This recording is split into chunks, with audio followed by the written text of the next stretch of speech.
Drivers in the Bud at the Glen, good luck. Gentlemen, start your engines.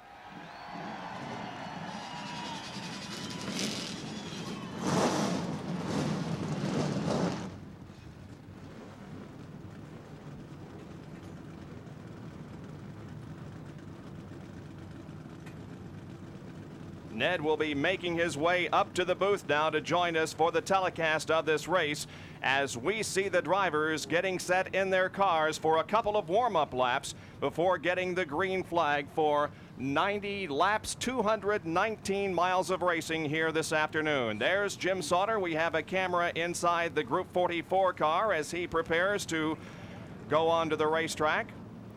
Dale Earnhardt sits ready in his GM Goodwrench Chevrolet, set to go. There's Hut Strickland in car number 57, the Heinz-sponsored car, as he is about to move off of pit road. Beside him, the number 52 car driven by Jimmy Means. There are a total of 40 cars and drivers lined up, ready to take the green flag for racing.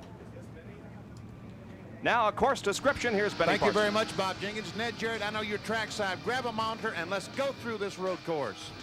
Well, of course, we're headed into turn one now, one of the most critical turns on the circuit. Alan Kowicki, we're following him around the track. He shifts down into second gear going into this turn. Accelerates fast, hard off turn one. Shift to third gear.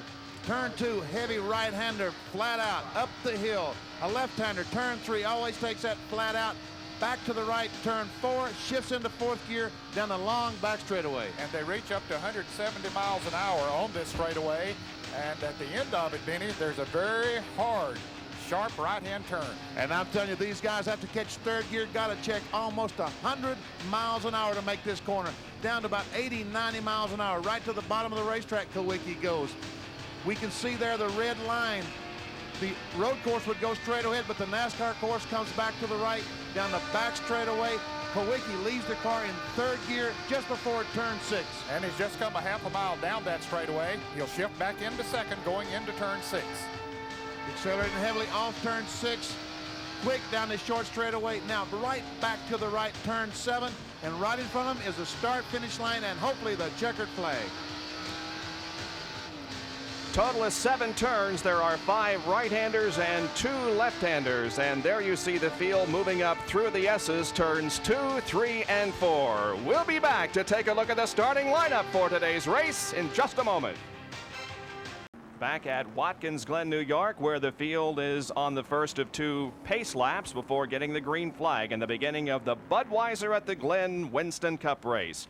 40 cars and drivers are set to go for 90 laps of competition, and here now is a starting lineup for today's race. On the pole with a speed of 120.456 miles an hour, not quite a record, is Morgan Shepherd outside of the first row. Last year's pole sitter, Jeff Bodine, in the number 5 Levi Garrett Chevrolet. He's from Chemung, New York, not too far from here. Terry Labonte starts in third position. He's from Corpus Christi, Texas, the Budweiser Banquet Foods Ford, car number 11. He's the IROC champion this year. And Dale Earnhardt then in the GM Goodwrench Chevrolet, the points leader in Winston Cup competition. The car number is 3. Ken Schrader begins this race from 5th position in the number 25 Folgers Coffee Chevrolet. He was 4th at Talladega 2 weeks ago. And then Bill Elliott from Dawsonville, Georgia, in the number 9 Coors Melling Ford, led most laps here last year. Darrell Waltrip begins from 7th position in the number 17 Tide Chevrolet. He has 5 wins on Winston Cup road courses. Starting next to him will be Ricky Rudd from Chesapeake, Virginia, in the number 26 Quaker State Buick. He's the defending champion of this race. Starting from 9th position will be Bobby Hilton in car number 8, and then Alan Kowicki in car 7 as the cars pass by us here on the main straightaway. Row number 6 is Mark Martin and Derek Cope. Going to row number 7, it's Rusty Wallace and Dale Jarrett. The 8th row, Brett Bodine and Tom Kendall driving for Rick Hendrick. In row number 9, it's Dick Johnson, the Australian, and Sterling Marlin in number 94. Phil Parsons and Michael Waltrip make up row number 10. And we'll let you look at the rest of the starting lineup as we congratulate you, Ned, on being the Grand Marshal of this race. Have you ever done the Gentlemen Start Your Engines before? I did it several years ago at Rockingham, North Carolina, and it's quite a treat. You know, you see these guys do that every Sunday, usually an official of a sponsoring company, but I was very flattered that I was chosen this time. Of course, this was My favorite of the road courses when I drove race cars, we raced at Bridgehampton on Long Island, New York, as well as Riverside back then, and here at the Glen in 64 and 65. And this was my favorite track, so it was a real treat for me to be the Grand Marshal. Well, a good job. And by the way, we'll point out that Ned finished second here to Marvin Pinch in Winston Cup competition back in 1965. Now, Benny, you finished fifth here in 1987. And there's no fun in the world for a stock car driver like a road course. It is absolutely the best fun that you can have in a race car. We're looking out of the windshield of Jeff Bodine's car. Let's go quickly to Jerry Punch on pit road just before the green flag. Gentlemen, a lot of Jeff Bodine fans in the grandstands. He came around in the Levi Garrett Chevrolet. People standing, waving those bright yellow hats. He is from this area. He is from Chemung, New York, and he has not had the best of luck here. He dominated the very first Budweiser at the Glen, only to have engine failure with 27 laps to go. He led 10 laps in 87, again 10 laps in 88, but his best finish, folks, a 15th place. So he would like to make that improvement today and possibly go to victory lane. Bob? We have 3 in-car cameras for you working this afternoon here at Watkins Glen, and also a bumper cam on the front part of Alan Kulwicki's car. So we should be giving you some really exciting shots. Now, there we are inside the Group 44 car that will be driven by Jim Sauter in a starting position of 27th for Jim. He'll certainly give us some good pictures from back in the field, a very accomplished race driver. And there is the bumper cam on Alan Kulwicki's car, and in the previous races that we have had a camera in this location, it's just given us some outstanding shots and should be that way here this afternoon. And inside now of Alan Kulwicki's number 7 car, starting in 10th position as we now get set for a start of this race. The cars move through corner number 6, coming down now to the 7th and final corner on this racetrack that leads to the front straightaway and what will be the start of 90 laps of competition here this afternoon. And here comes the field off the 7th corner. The pace car ducks to the pit area, and the green flag is out, and we are racing. The Budweiser at the Glen underway. We're glad you can be with us on this Sunday afternoon. Well, everybody will try to get into that first turn first, Bob, but they can't all. Look there, they're 3 wide going in there. Dicing going on. Cars off the course already. Dale Earnhardt got the left side of his car off the course momentarily in turn number 1. Now they move up through the S's, turns 2, 3, and 4, as Morgan Shepherd is leading Jeff Bodine and Terry Labonte. Well, I tell you what, the field seems to be getting in line, in single file line, but boy, it was hairy back there. 2, 3 abreast back in the S's. Richard Petty still side by side. Here's the bumper cam from Alan Kulwicki looking right, going by, trying to get by Bobby Hillen, going in turn 5. He uses the inside line and is able to pass Bobby Hillen, and now the car just ahead is that of Ricky Renault. Here comes Hillen back on the outside as Alan could not successfully make the pass completely. Normally on the inside of that turn would be the place to be, but Bobby hung tight out there on the outside, got good momentum off the turn and kept the position. And here comes the field now. Rusty Wallace making a move. He's on the inside of someone in turn 6. Down the half-mile straightaway leading to turn number 6. And onto the main straightaway once again. Morgan Shepherd, Jeff Bodine, Terry Labonte, Ken Schrader. Then comes Dale Earnhardt as the first 5 are running in that order, and the field completes lap number 1 of 90. There's Dick Johnson in car number 38 using the inside line to try to pick up a position, and the number 40 car driven by Darren Brassfield is in for a stop and go. He was caught by the NASCAR officials for jumping the start. NASCAR rules say that every race car has to go by the start-finish line on the beginning of the race before they can pass someone. Evidently, Brassfield did not follow those instructions. NASCAR brought him in. That's the Dale Earnhardt Chevrolet driven by Darren Brassfield from Los Gatos, California, as we move back out onto the racetrack and see how things are going. We're inside Jeff Bodine's car looking through the back glass at Terry Labonte, who is running in 3rd position. Morgan Shepherd is continuing to set the pace of this race. Morgan got off to a good start. Of course, you can see the distance between Jeff Bodine and Terry Labonte, but Morgan Shepherd jumped off to an early start. His car is just handling super here all week. Here's a completion of lap number 2, and Shepherd still has the advantage as they come down once again. Now Earnhardt has pulled out of line and goes to the inside, trying to take a look and see if he can get by Ken Schrader going into corner number 1. He cannot, and so Schrader hangs in there in 4th position It is Dale Earnhardt in 5th, and then comes Bill Elliott in 6th position, followed by Darrell Waltrip and Ricky Rudd. Boy, I tell you what, there's some terrific road racers in that group. They say Earnhardt's not a good road racer, but he's in front of some awfully good ones. Bill Elliott, Darrell Waltrip, and Ricky Rudd, 3 of the very best road racers in Winston Cup racing. Into corner number 6 once again they go in single file formation. Let's go to Jerry Punch with a comment on Dale Earnhardt. Well, you comment on Earnhardt's road racing ability. This is the same car they've been using for 3 years on the road course. They just changed the body and made it aluminum from a Monte Carlo. It's the same car they ran here in '86 and finished 3rd with, the same car they had at Sears Point, California, and finished 4th with. In fact, Dale Earnhardt was so loose in the garage area yesterday, he was cracking jokes with Richard Childress and the crew, just having a big time, uncharacteristic of Dale Earnhardt, who's normally very, very serious at the racetrack. So it might spell something today. He may have something for these guys as they come out of turn 6 back on the straightaway. Bob? And Darrell Waltrip got the left side of his car well off the racetrack. Ricky Rudd running just ahead of Darrell Waltrip, but that's the kind of action we have seen in turn number 7 throughout the time that we've been here. And the number 10 car has gone off the course. That's Derek Cope's Purolator Pontiac. Derek had a very good qualifying run here. In fact, it was the best that he's had since he joined the Purolator Whitcomb team, but looks like he's in trouble now. He is coming into the pit area. You can see those red pylons standing there, creating sort of a chicane to slow the cars down as they come into the pit area. And the number 10 car of Derek Cope is moving slowly in. As a matter of fact, he is going behind the wall. I believe he has an engine problem in that car, Bob. Of course, there's damage to the right side of the car as it goes in, but that came, I guess, as a result of getting off the course. Here comes Morgan Shepherd still leading the way. Jeff Bodine in the number 5 Levi Garrett Chevrolet is running second. The Budweiser Ford from Terry Labonte is third, and then comes Ken Schrader. They continue to run in pretty much the same order. But Jeff Bodine just a few laps ago was about 10 car lengths back. Now only 2 or 3 car lengths back. Coming off turn 7 for the start finish line, Jeff Bodine making a serious run.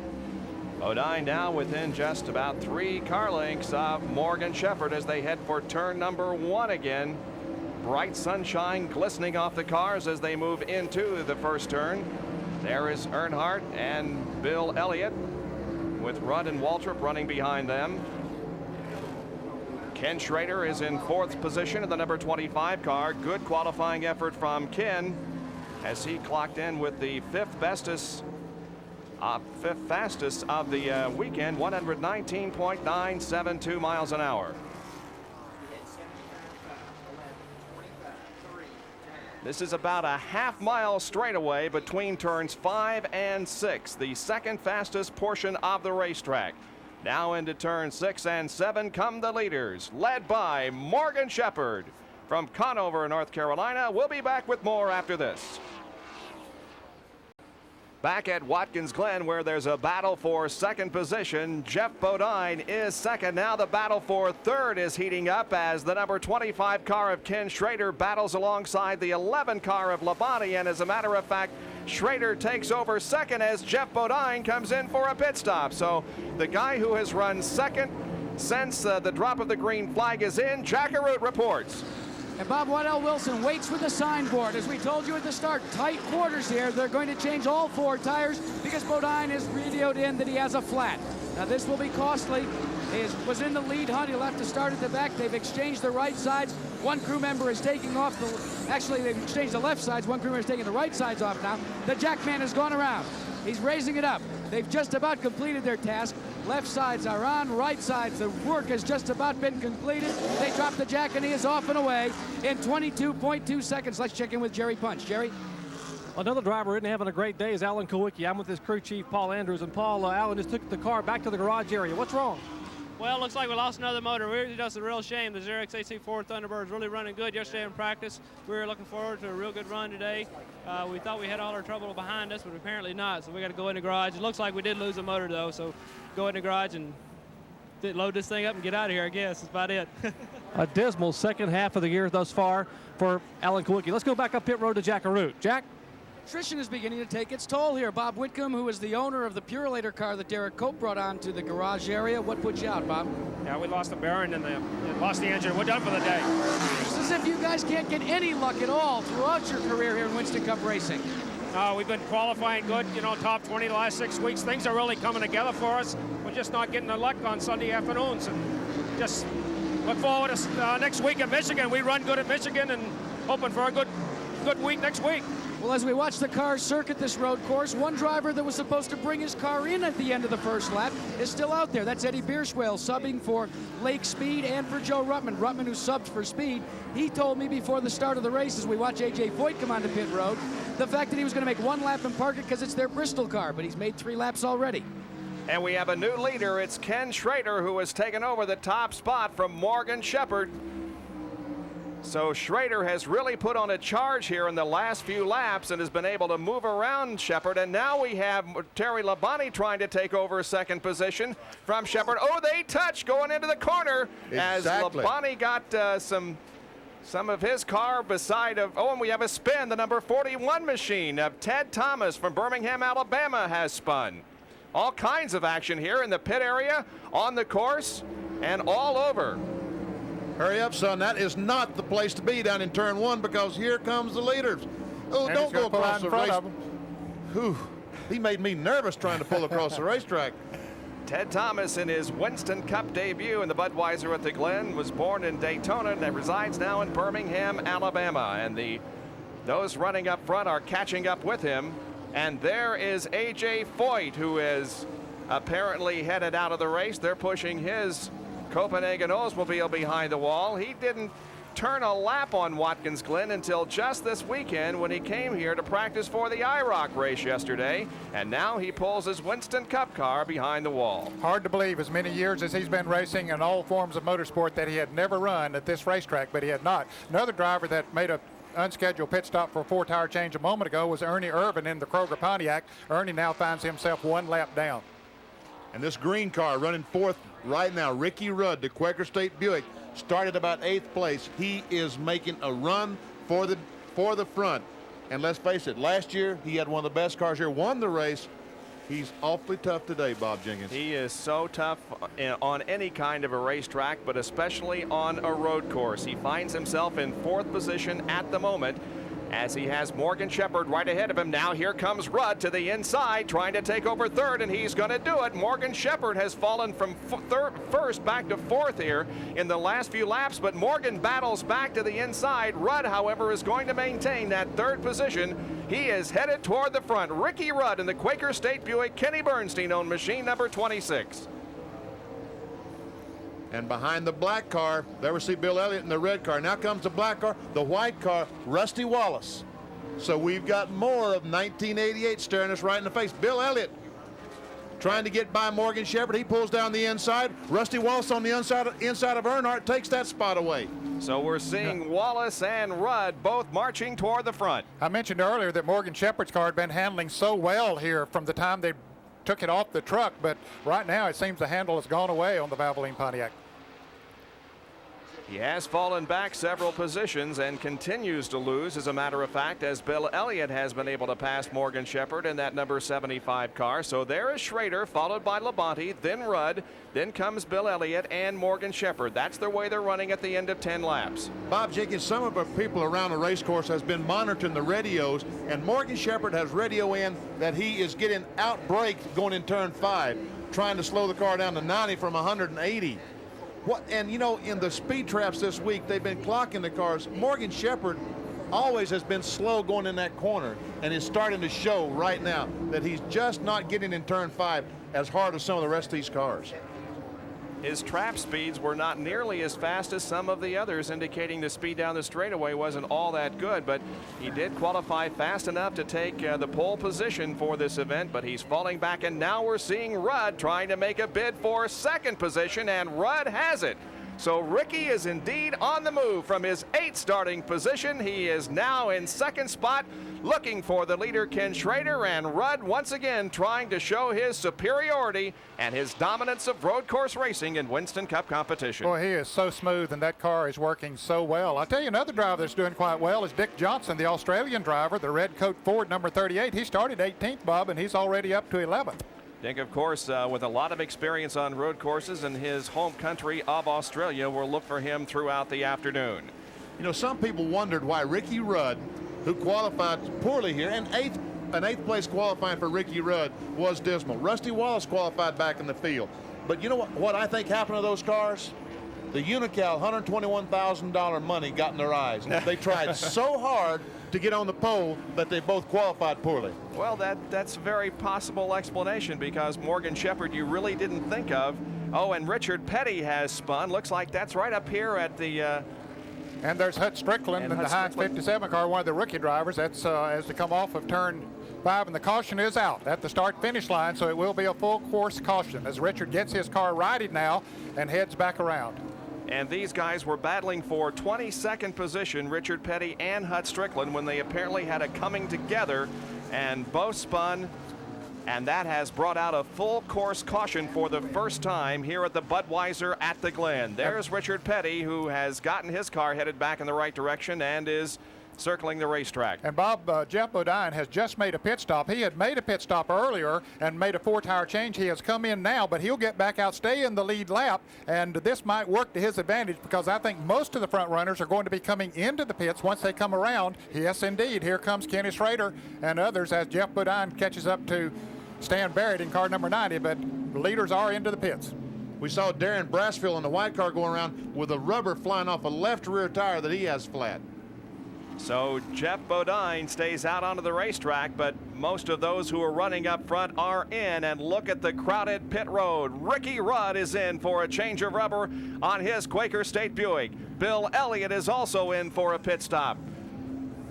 So is Dale Earnhardt and several others who are running up front. Rusty Wallace, the crew cam, we have it on the man who catches the gas.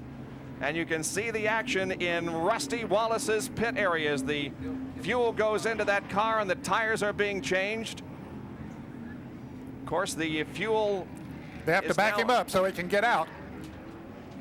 Boy, that's what we're talking about, the pit congestion, and they had to back Rusty Wallace up so he could get out of the pits. That cost him an extra few seconds. The hood's up on Bill Elliott's car. The hood is up on Elliott's car. They've got some kind of problem under the hood of Bill Elliott. Oh, he's going to be last in the field going out. He remains on pit road as the crew looks it over.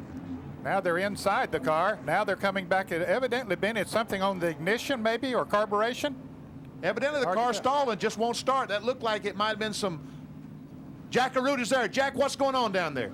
Benny, believe it or not, the accelerator is stuck. It hangs up as he goes into the corners. You can see his brother Ernie Elliott working down by the throttle linkage. They are trying to loosen it up. That is definitely something you don't want to have happen to you when you've got 7 turns on a road course, especially at turn 5 where you're hurtling in there at 170. They've tried to fix it, but this is costly for the Coors Melling team.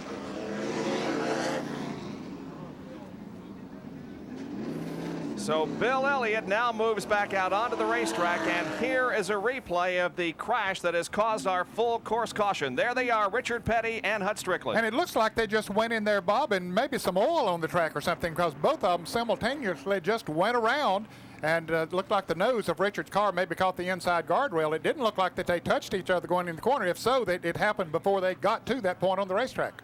Well, Hut Strickland, one of those involved, comes to a road course for the first time, and he was asked what he thought about it, and he said after he took his first few laps, it was like driving a rocket ship through a sewage pipe. Well,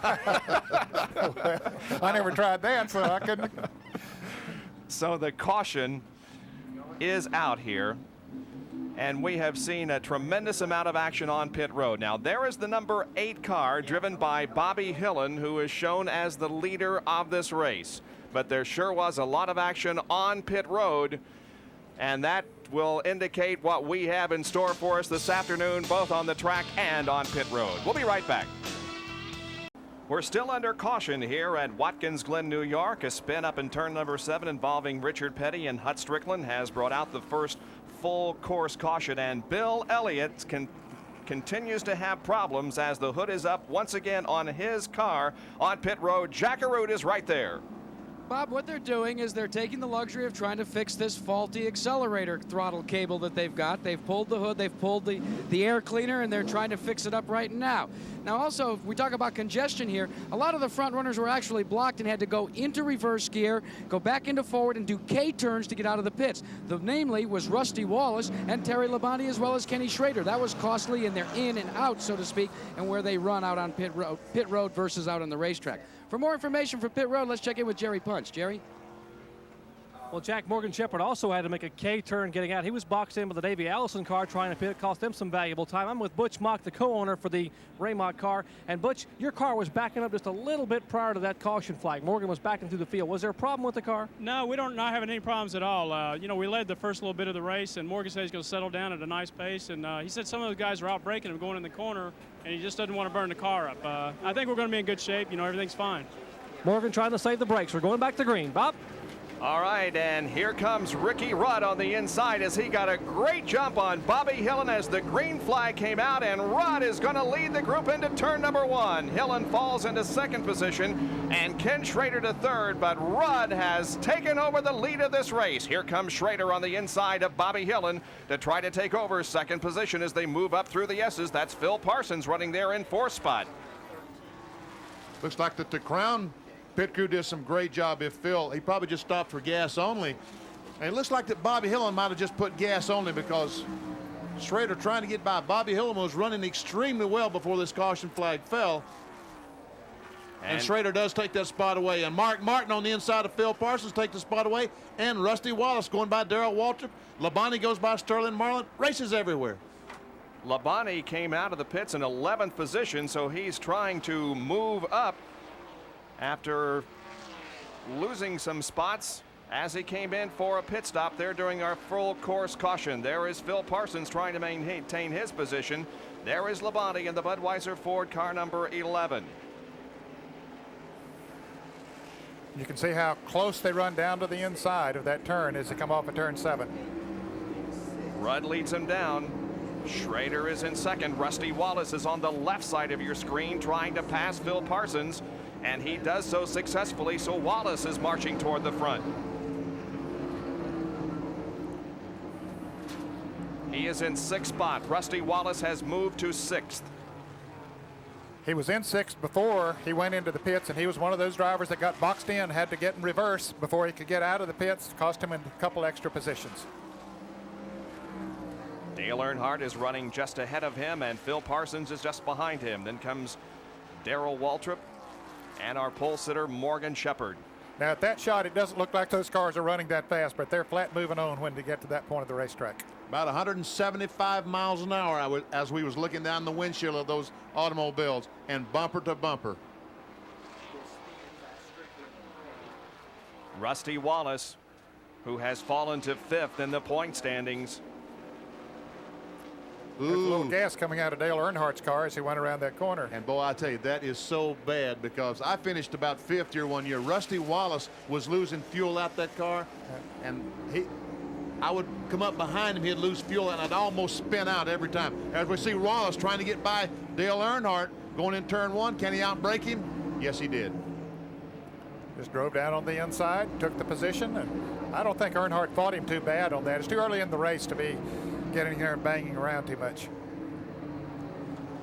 Rusty Wallace from Fenton, Missouri, now finds himself in fifth position.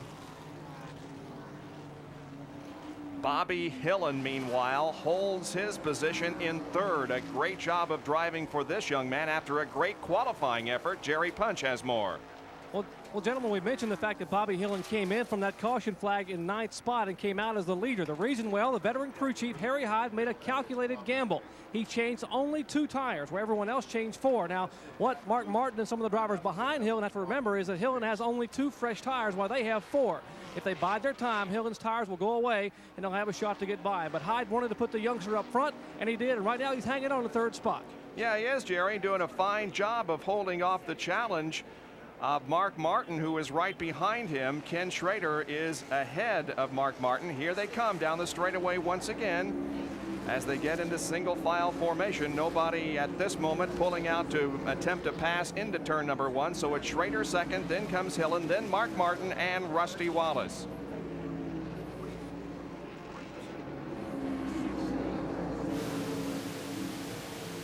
We're looking out the side window of Jeff Bodine's car. That's Dick Johnson behind him. Dick getting up on the inside of the tires a little bit. Ooh. Oh, Boy, let's get awfully close to that guardrail, don't they, Ned? Yeah, sure do. Dick Johnson, the Australian touring car champion, just behind. His season is over in Australia, so he is running as many Winston Cup races as possible. We mentioned that Jeff Bodine had made a second pit stop just as the caution was coming out, so that has allowed him to get back up in the thick of things. He had probably dropped back to at least 30th position when he made his first pit stop, but when he came in, and then he didn't have to pit under the caution, so he's back up there in about 12th position. Dick Johnson running in 13th. The vent that we see right in the upper right-hand corner of your screen, that is a vent that goes inside the car and blows air on the driver. Here comes Rusty Wallace to try to pick up another position. He's trying to pass Bobby Hillen as they go, or rather Mark Martin. He has indeed passed Mark Martin, and he is looking toward the front, and his nemesis, Ricky Rudd. Wallace now in 4th. Boy, he can flat drive a road course, and they have a good automobile too. I tell you what, you really and truly can't say too much about the job that Rusty Wallace and Ricky Rudd both do on road courses. Their cars are good, but they just so smooth. Well, Rusty isn't that smooth. He, you know, every time he comes off the corner, you see the back end flying around, but boy, does he get around the racetrack. Yeah, there's two different driving styles there in Ricky Rudd and Rusty Wallace, but the end result is that they get the job done. Jerry Punch, how about your opinion on Rusty Wallace? Well, Ned, you mentioned Rusty had a good car. That may be a little bit of an understatement. In fact, this is the same car that Rusty used to win 2 times with at Riverside, California, and also is the car he won with here at Watkins Glen back in 1987. This car has finished either first or second in every single race he's entered, so I guess he has a pretty good shot at it today, Ned. Let's go up pit road to Jack Arute. Well, Jerry, we were staying on top of that problem with the accelerator linkage on Bill Elliott's car. They have cured the problem. It seems there was a faulty Heim joint. They've replaced it, and he's back, and he reports on the radio there's no more stickage in the accelerator between the foot and the throttle. And a real interesting moment there coming off of corner number 7 as we'll watch Bill Elliott, but Darrell Waltrip, when shooting to the inside to try to pick up a position, I thought maybe he was about to make contact with somebody, but we couldn't see.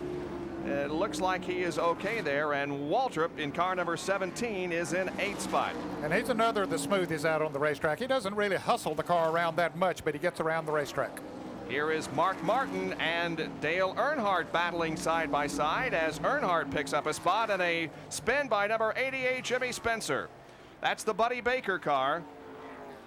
And he gets it headed in the right direction, and this will undoubtedly not cause a full course caution as Spencer is moving once again. He, of course, crashed last Friday, did a considerable amount of damage to the car, but they were able to repair it and get him going here this afternoon. Well, actually, he's using a backup car, Bob. The car that he crashed in practice was damaged too much to repair, and they had to get out a backup car, which was not really ready for a road course. Let's take a look at it again at what happened. You can see as he started out of that turn, the back end just broke loose on him, and around he went. A good job by Dick Trickle, who was running right behind him. He got on the binders, got slowed down enough to get around him. And that was exactly where you were standing at the tease of our show in turn 1, right in the middle of the corner.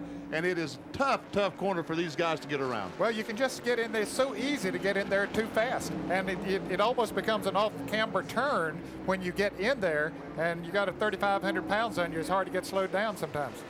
That number 13 car that we saw there just briefly is being driven this weekend by Oma Kimbrough, the open wheel driver who is in Winston Cup racing here this afternoon. Rudd, Schrader, then Bobby Hillen and Rusty Wallace. Mark Martin, we understand, in the number 6 car may have a tire going down. Jerry, can you tell us more about that? Well, just a minute ago, the crew of the Stroh's Light Ford scampered over the wall and held the pit board up as Mark came by. He has a lot of some other colored paint on the right side of the car. He thought he may have rubbed someone and cut a right rear tire. As he came by that time, Steve Mill, the crew chief, looked at the car and said, it appears to be okay. Take one more lap, and if it still vibrates, come in, we'll be waiting on you. So they're watching and waiting right now to see if Mark Martin will make an entry on the pit road. Bob? We'll keep our eye open for that. He will not as he comes off corner number 7 and maintains full throttle. So he stays out there on the racetrack. But now look at Rusty Wallace. He is right up on the back bumper of Bobby Hillen's car, looking to take over 3rd position, but at the moment is unable to do so. And when you say he's on the rear bumper, going in turn 1, he was literally on the rear bumper of Bobby Hillen. Now let's see if he has the power to draft by down the back straightaway. He can use some of the draft and a little bit slingshot going in the turn 5. Let's see if he's got enough. No, Hillen pulled away from him down the back. Hillen strong on the straightaways, no question about that. So Rusty's going to have to follow him into that turn and see if he can catch him a little wide or something like that to get by. There's a lot of debris on the racetrack. They're in the middle of the 5/8 mile straightaway, and it looks like somebody has shredded a tire. We understand Stan Barrett in car number 90 shredded the tire, and it's all over the racetrack. One of the cars will drive through it. Here is a replay, and watch on the left side of the screen as Barrett comes down, and we'll look for that tire to disintegrate. Ooh, evidently it's already flat, and then it just completely comes apart as he comes off the turn and hits down the straightaway there. There's not much he can do. He's on the back straightaway. He's got to get to pits to get a new one.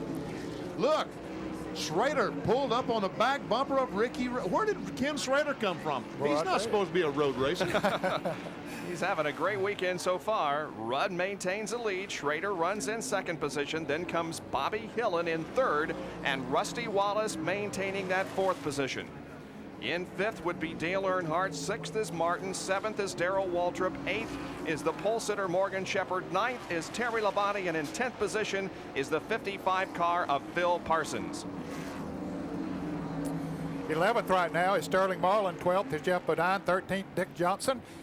Rick Wilson runs 14th. Davey Allison 15th. Dave Marcus having a good run in 16th. 17th is Tom Kendall. Dale Jarrett is 18th. Neil Bonnet 19th, and Michael Waltrip is in the 30 car in 20th position. Boy, Rusty Wallace is just all over Bobby Hillen, but he can't find the opportunity. It is exciting. Let's see. Maybe he'll try the grass trick one more time off turn 7. No, he really hadn't gotten down on the grass that time if he had got on the inside of him. So Rusty continues to run in fourth, but here he comes now to the inside and will try to outbrake Hillen going into turn 1, and he'll do it. Rusty Wallace moves to third position. Now that's a sign of a good handling automobile when you can drive down in there that hard and the car will stick. All right, so it's Rudd in the lead. Ken Schrader running in second position, and Rusty Wallace moving to third. Back with more live action from Watkins Glen, New York. Back at Watkins Glen, New York, where J.D. McDuffie in car number 70 has spun. We're under caution for the second time. It has brought the caution out, and the leaders are coming into the pits. But boy, let me tell you something. Ricky Rudd and Rusty Wallace got killed on this. Neither of those come into the pits. They're on the racetrack. They'll be last when this thing restarts. Jack Arute is there in the pit area. Kenny Schrader has come onto pit road. He is completing the service. They are going to change 4 tires all the way around. Let's check in with Jerry Punch with Mark Martin.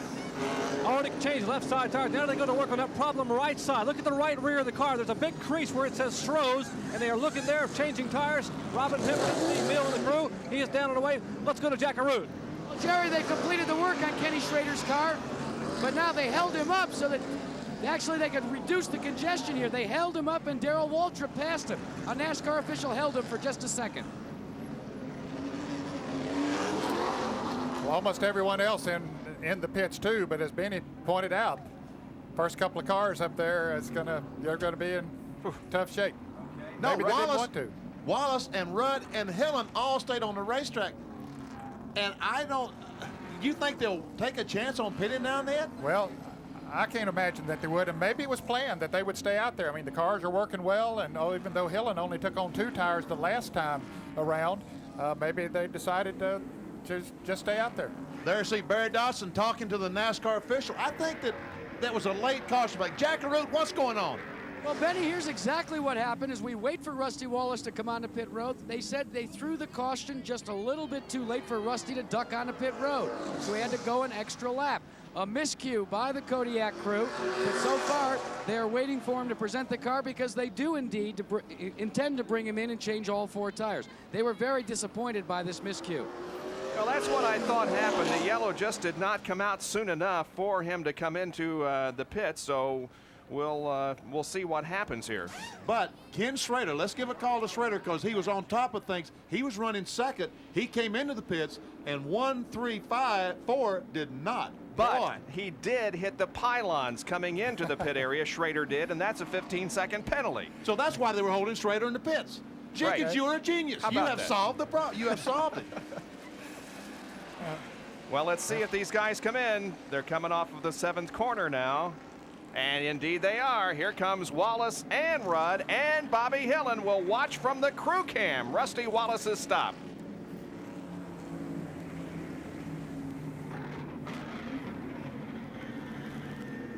We Jackaroo. watch from the crew cam. You can see the work going on for Rusty Wallace's team as they begin to change 4 tires. Now the gas goes in.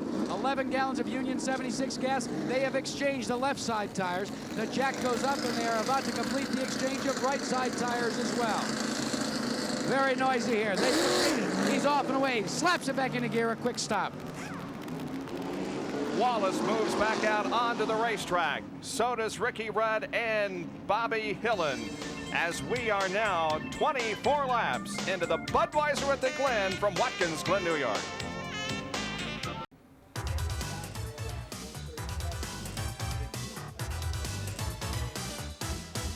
Track facts are brought to you by the Robert Bosch Corporation, makers of Bosch Platinum, the ultimate spark plug. Twice a year, the NASCAR Winston Cup drivers tackle road courses. First, Sears Point, California, and then here at Watkins Glen, New York. A typical 90-degree corner on a road course. 3 critical areas. First, the turn-in. Get it in the corner. The apex right in the middle of the corner. And then the trail out. And you can see the red dots. We've got to come out right against the red dot. Perfect line. The turn-in is late. Right to the bottom of the racetrack in the apex and letting the car come out. Here, incorrect line. The turn-in is good, but we don't get close enough to the apex, and the trail out is terrible. We're going to scrub a tremendous amount of speed and not get nearly enough speed down the straightaway. There we see the yellow line. That's a perfect corner to a road course. The green flag has just come out, and we are racing once again at Watkins Glen. It is Dale Earnhardt and Morgan Shepherd side by side into turn number 1. Earnhardt comes away with the lead. Now here comes Mark Martin on the inside to take 2nd position from Morgan Shepherd, and Rick Wilson runs in 4th position. There we see Ken Schrader in 5th, but I tell you what, those 2 cars going through turn 1 side by side, kind of exciting there for a moment, wasn't it, Ned? It certainly was. It's a pretty wide turn, but still there's only one good fast groove there. Here comes Schrader to the inside of Rick Wilson, and Schrader moves up another notch. He's now in 4th. The NASCAR officials are warning the Ricky Rudd crew that he almost jumped the start, and if he does so again, it may be a penalty. Jerry, can you tell us more about that? Well, actually, it was both the 26 and the 27 car that were back in the back of the field, but both the crew chiefs have retaliated and said, hey, you know, that yellow flag deal got us way back there. If I would have come out a little earlier, we could have all pitted at the same time. So they had a pretty good case themselves. But unfortunately, it will go for naught as both Rudd and Wallace have to find their way to the front with a lot of cars in front of them. Bob? They came out onto the racetrack in 21st and 22nd positions. That is Rusty Wallace and Ricky Rudd. They're moving up. The 18 car is driven by Tom Kendall from La Canada, California. You know whose car that is? That 18 car we saw just a moment. He's there behind the 30 car, behind the Michael Waltrip car. That car is Rick Hendrick's car, the one that he drove last year. At Riverside, yeah. And he got it out, started dusting it off, and his wife said, what are you doing? And he said, I'm going to go race it. She said, Tom Kendall's going to, somebody else is going to drive that car. You're not going to drive it. He's doing a great job in 12th position, Jerry. You know, I just talked to Rick Hendrick a little bit ago. He's here along with Tom Cruise. We were talking this morning in the back of the truck. They were making that movie out at the West Coast of Paramount Pictures, that racing movie. And Rick said, you know, I promised my wife that I wouldn't drive the car, but I wanted to come watch it run anyway. That's a car, as you said, he drove at Riverside last year and finished 15th in it. But Tom Kendall, a senior at UCLA, driving it here at Watkins Glen, doing a pretty good job. Gentlemen? Well, of course, Kendall is no stranger whatever to racing, or especially to road racing, as he has quite a bit of experience. He is a 3-time IMSA GTU champion. He finished 38th in his Winston Cup debut in 1988, and then finished in 18th in the second race last year. So this is his 3rd Winston Cup. Oh, look at the debris on the racetrack once again. That Can't looks tell like what it is. Could be a piece of tape or something. It might be paper or something. Yeah. It looked like it was blowing pretty easily as the cars went by. Well, it's Dale Earnhardt in the lead, and we're following the number 5 car of Jeff Bodine because we have noticed it looks like that could be metal, and that certainly presents a hazard to the cars. Running over that could cause a blown tire. It sure could. I'm sure that NASCAR will either send someone out, a course worker, to go out while some of the cars, there's not cars going by, or they will throw a caution flag. We're out the back glass of Jeff Bodine's car, looking back on Phil Parsons.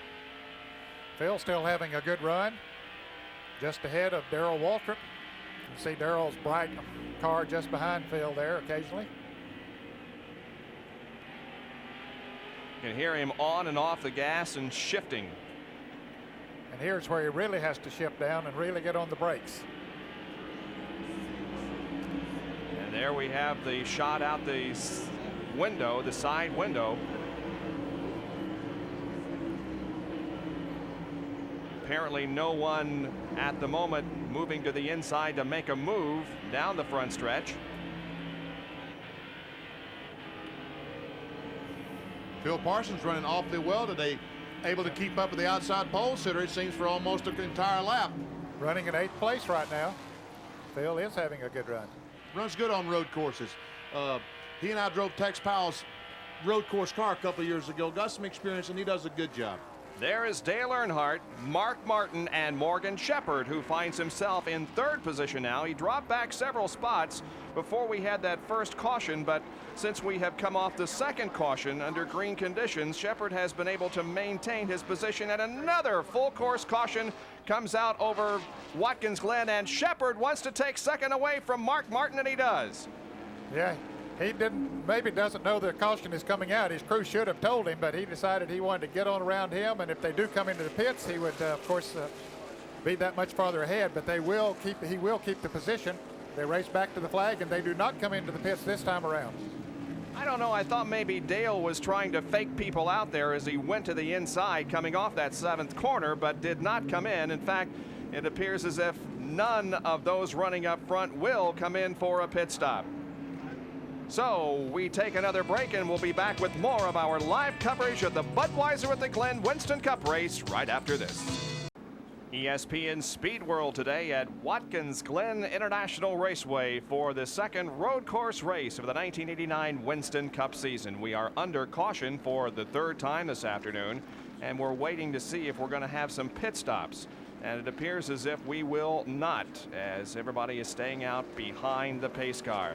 Well, it's almost hard to believe, but football time is here once again. Preseason action on ESPN tonight at 8 o'clock Eastern Time live. The game between the Buffalo Bills and the Cincinnati Bengals. Preseason NFL tonight at 8 o'clock live here on ESPN. None of the drivers wanted to give up that track position to make a pit stop. A lot of them probably would like to go in, and they probably need to go in, maybe adjust a car, change tires. But when they do, they've got to go back to the absolute rear of the field, and it's just too much track to make up. Ricky Rudd and Rusty Wallace, you know that they're so upset now that they have to go through all these cars to get back to the front.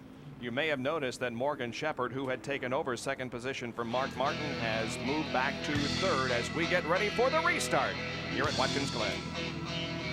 Track just momentarily coming out of the turn. Yes, he does, but he held on to the position. How'd they not wreck? I don't understand how they didn't crash. Wow, that was close. They're running. Rick Wilson is running 6th, and Jeff Bodine running into 7th position. Phil Parsons 8th, Sterling Marlin 9th, and Darrell Waltrip running in the 10th position. Now you can see back here Ricky Rudd and Rusty Wallace are on the track together, and they are trying to thread their way through the traffic. They got off sequence in a pit stop and fell well back into the field, but both are marching toward the front right now again. Now that's the number 18 car, Tom Kendall, that is just ahead of Rusty Wallace, and he's got Ricky Rudd in his rearview mirror. They're running 12th and 13th. He said he was going to have to be in the rearview mirror, but he never dreamed to be for 13th spot. Far back, right? Yeah, but it won't be for long. They're going to be picking them off one at a time. Although they've got some good road races up ahead of them. Darrell Waltrip looks inside Sterling Marlin, and Sterling looked like he was inside Phil.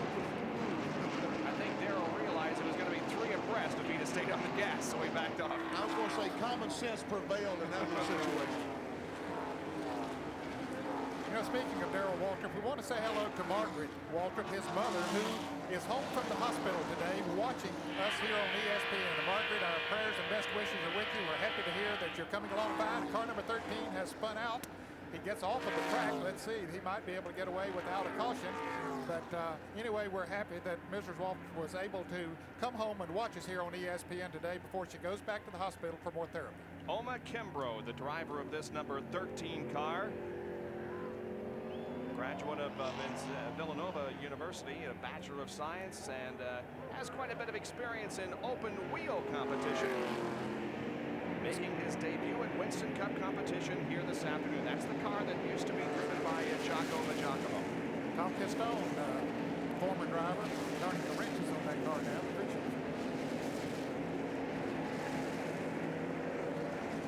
Single file formation down the straightaway once again. Now we see Sterling Marlin moving out. Here comes Rudd moving out as we now watch Jeff Bodine's car on the left front as he moves through the S's. Look how far off the ground that left front tire is. Oh, he just carries it right over those ripples down on the inside. Yeah, those ripples don't bother him a bit because the tire's off the ground. That's a great shot, guys. Bodine running in 6th position in the Lumina. We see that Jeff has been able to get by Rick Wilson and take that spot away from Rick. That move come up into 6th. Rick Wilson is running in 7th.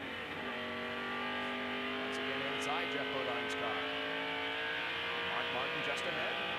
We see, you know, those bruises we saw on Mark Martin's car in the pit stop I think Mark Martin ran the guardrail someplace. That's what that looked like to me. Well, you get off the close over there at one point. Looks like he might have got a little bit too close. Jeff Bodine's in that turn very, very well. Now, Jeff shifts more than anybody else around this racetrack. He's in 2nd, shifts to 3rd. He'll carry 3rd down to turn 1 and will go back to 1st gear, Bob Timmons. 1st gear. He has a special transmission as far as the gearing inside of the transmission, which permits him to do that. As we watch Morgan Shepherd continue to dog Dale Earnhardt, but you know, I said at the top of the show that road racing maybe was not Earnhardt's long suit. Hey, he's making me look a little bad here right now. He's doing okay out there. Sure is. He's been able to hold that lead now for quite a few laps. Well, Dale Earnhardt is a good race driver, period, but he just hasn't had as much success on road courses in the past as some of the other drivers. Best finish on the road course, 2nd, and that occurred 3 different times. Here comes Jeff Bodine alongside of and now past Mark Martin, so Jeff Bodine moves to 5th. He gets around this racetrack very well. He had those problems early in the race, had to make an unscheduled pit stop, and then got himself back in sequence as far as pit stops were concerned by making a quick pit stop just before the first caution came out, so that put him back in good shape, and he now is fair back near the front.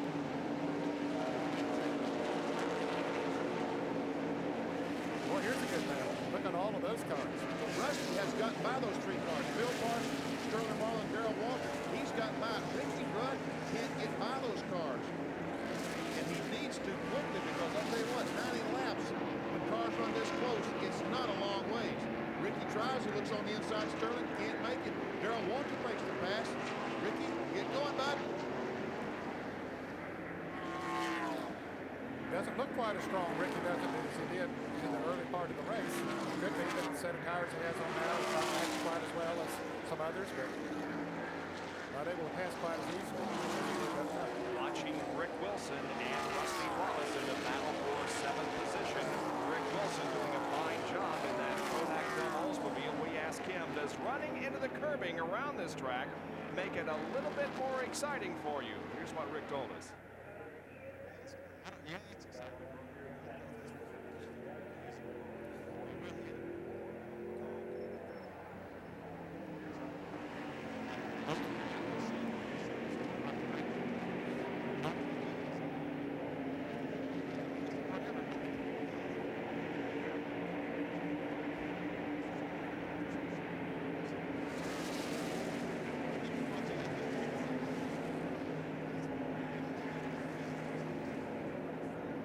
That is the appeal of Winston Cup racing.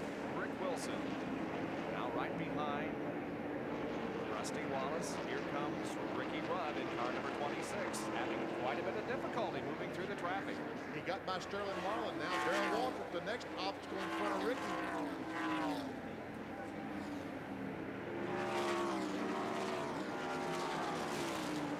In case fans are wondering about Bill Elliott, after all of his problems, he's still on the lead lap and running in 20th position right now. We can add another car to those out of the race at the moment is Dick Trickle, the leading rookie contender this year on the NASCAR Western Cup circuit. He lost a cylinder and ran around for a while, and now he's in the pits or behind pit wall with the hood up on his Miller car. We've completed 40 laps, and the number 11 car of Terry Labonte has now moved up another position, going around Ken Schrader, so the Labonte car runs in third at the moment. We have completed 40 laps, and in less than 5 at the halfway point, 45 laps, there will be $10,000 awarded to the winner. The right guard halfway challenge will be in effect here this afternoon, and the leader of the race at the halfway point will receive $10,000. Here goes Jeff Bodine trying to pass Ken Schrader and doing so into turn 1. Wow, he must have brakes out of this world on that car. What an out-braking job that was. Yeah, he just drove her right on down in there, and she stuck too once he got in there, so he does have good brakes on the car. Dave Marcus just slowed dramatically as he went into turn 1 in the Lifebuoy Chevrolet. Now Schrader has lost 2 positions here in the last lap. And let's look at the out-braking that Jeff does. And they're almost into the corner when Jeff pulls out and just, he drives 2 or 3 car lengths by Ken Schrader. Plus the fact, Benny, to get down in first gear, that helps him to slow down. You mentioned a moment ago that he's the only driver out there that has a transmission so he can get into first gear going into that turn, and that does help him to slow down. Very true. So there's Bodine as he has moved to 4th position. And we'll take a look at the top 15 at the end of 40 of 90 laps here at the Budweiser at the Glen. We'll be back right after this. Back at Watkins Glen, where the number 27 car of Rusty Wallace is on the move. He has passed Ken Schrader and now has moved up into 5th position. He passed Mark Martin in turn 5, and came around to turn 1 and passed Ken Schrader. So yes, he is definitely on the move. And look, he's going to look at Jeff Bodine on the inside. Can't do it. Has to pull back in. Looking out the back glass, now side glass of Bodine's car. Here comes Wallace, and he's got him. He moves to 4th. Wow, we talked about the brakes on Bodine's car. Rusty must really have some brakes. And look, Rusty, almost into the dirt, coming off that corner. Carrying her high. That's the way he hustles the car around. Maybe Bodine has a problem. Here comes Ken Schrader trying to move around him once again. Well, he does. Schrader has dropped back 3 positions here in the last couple of laps, but now retakes one of those spots as he passes teammate Jeff Bodine. And now Mark Martin, the number 6. Bodine's coming in for a pit stop. Yeah, he's got a flat tire or something. And this is another time that he comes in, second time for an unscheduled pit stop. Jerry Bunch is there. Well, actually, then Jared is Jacker as Rusty was. Waddell Wilson brings Jeff Bodine to a stop. The report is that he may have a flat tire. They are going to change the left sides. They're working on that right now, and now they're going to the right sides as well. In order to be safe, they will change all 4 tires. 13 seconds. It's ticking away here. It's a very long time on pit road, but they're making absolutely sure of all their work at the present time. Past the 20-second mark. They have filled the fuel. They dropped the jack, and he's off and away in 24.1 seconds. Levi Garrett Chevrolet moving back out onto the racetrack after an unscheduled stop for Jeff Bodine. I'll tell you what, he is not catching many breaks today because that's twice he's made unscheduled pit stops for 4 tires. Now here is Dale Earnhardt showing his muscle out there on the racetrack as Oma Kimbrough has a little bit of black paint on the right side of his car. And they're coming around for the halfway mark, I believe, for that $10,000. And Dale Earnhardt wants to get there first. And there it is. Earnhardt has the lead at the halfway point and so wins $10,000 in the right guard halfway challenge. He just put a lap on Jimmy Means there in the Alka-Seltzer Pontiac. Jimmy's scheduled on Tuesday to sign a contract for next year for sponsorship. We hope that works out. More on the halfway challenge, Jerry Pine. Well, gentlemen, very interesting. A lot of people are thinking Morgan Shepherd may have to be holding something back a little bit. But a minute ago, Butch Mock and Bob Rahilly both told Morgan to go ahead and push the car and try to get the halfway money. Morgan turned up the wick, but it didn't do him any good because Earnhardt just pulled away even more. So Earnhardt is definitely very, very strong today. And I tell you, I think he's showing a lot of people he is indeed a road racer as well as a short track driver. He's doing a heck of a job. Bob? You're absolutely right. He is just turning in a phenomenal performance. Dale Earnhardt is. And you can see the interval he has opened up over Morgan Shepherd, who's running in second. Rusty Wallace, by the way, is moved to third. Yeah, let's don't forget to tell these people he got by Terry Labonte. He is in third, and I believe he's gaining. Yeah, I believe he's definitely gaining. There is Labonte back in fourth, and the battle for, well, that isn't a battle as it is Ken Schrader, who is lapping the 13th car of Owen Kimbrough.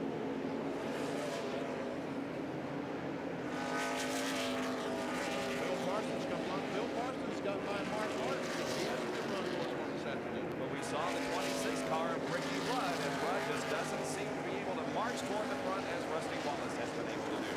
And he's in the pits, as a matter of fact. Rudd is in the pits. Kimbrough leads him down. At least he was ahead of Ricky Rudd, and Jerry Punch will report on this pit stop. Ricky Rudd brings the Quaker State Buick to a halt.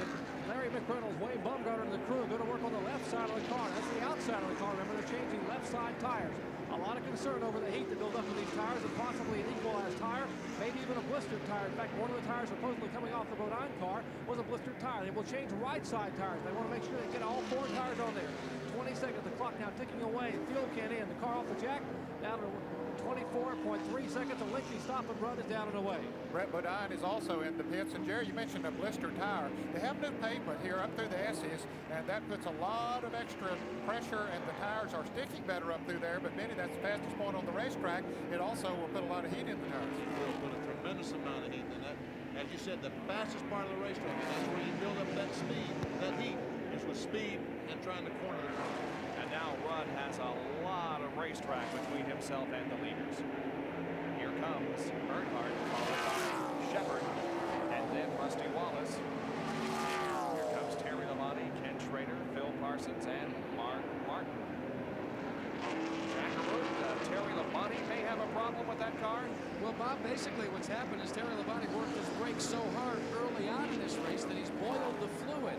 So now he's going to have to nurse his brakes until they stop as we watch Darrell Waltrip come onto pit road for service.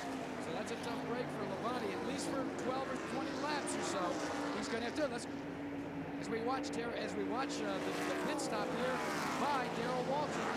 They are changing the tires, making the moves right now. They're filling the car up with Union 76 gasoline. A lot of people feeling that Waltrip would have run better so far, but he is still back out in the way. Pretty good pit stop for Darrell Waltrip. And I think he had a tire flat. They had to lift that car up before they could get the jack under. Davey Allison also in for an unscheduled pit stop. So is Richard Petty in the STP Pontiac. So a number of the cars that were still running in the lead lap. In fact, Petty was running up in the top 15 before he came into the pits. Davey Allison as well. You see Davey going out. We mentioned Dave Marcus a moment ago. We saw his car in the picture there just for a moment. Dave is still circling the track at a very slow speed. Dale Earnhardt, the leader, coming into the pits. Well, maybe it's scheduled pit stop. Maybe they're not unscheduled. I thought they could go another 5 or 6 or 8 laps before they come in, but they're not taking any chances. So here's the leader, Dale Earnhardt, in the pits. And we'll watch the Richard Childress and Shelmerdine-led crew go to work. Let's go to Jackaroo. And they have already gone to work on the left side tires, and now they're going to go to the right sides as well.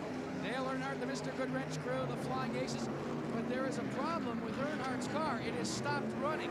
He is trying to restart it right now. The NASCAR officials are holding him.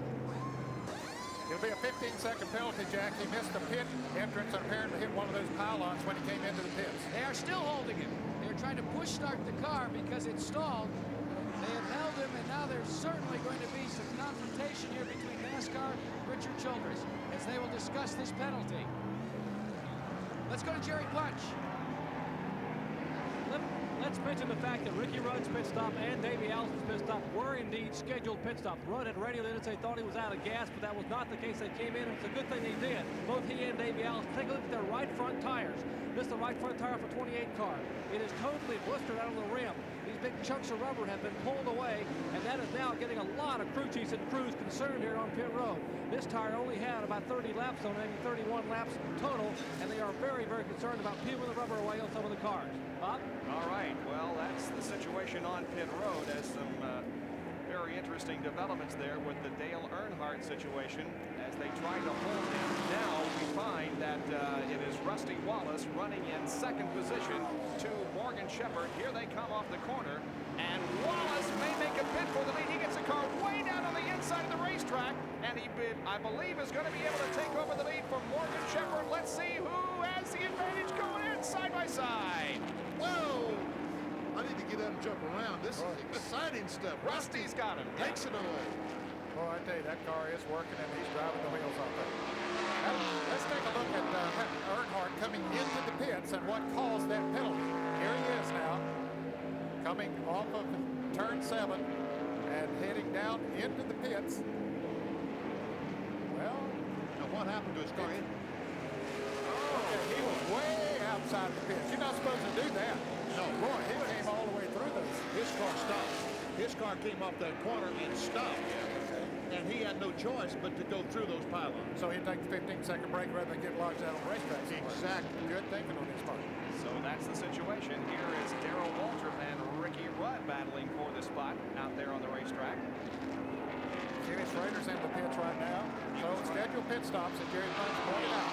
Coming up here. Schrader was running in third position. Jackaroo is there. And Bob, it's just a normal pit stop for Ken Schrader and the Folgers machine. It's percolating quite well right now. They've gone to the left side. They've just about, in fact, they have completed their work there. Now over to the right side, the crew jacking the car up. They've already removed the lug nuts, so now all the tire changers have to do is pull the tire off, put the new one on, hit the lug wrench, and they'll finish their work and drop the jack. That's precisely what they've done, and Schrader's backing away. Jim Sauter in car number 44, the Bob Tulia's Group 44 car, is in for a pit stop. They're changing the rubber on the left side, now moving around to the right side of that car. Well, Derek just went out in Hardy's Pontiac. He made a left side tire change only. They're changing 4, as you said, on this car number 44, the Group 44 car. Jim Sauter was running in 15th position when he came in for the stop. Still working on the right side of that race car, and now it's down off the jacks and moving away. And accelerating out is Jim Sauter as we have the view from over his right shoulder.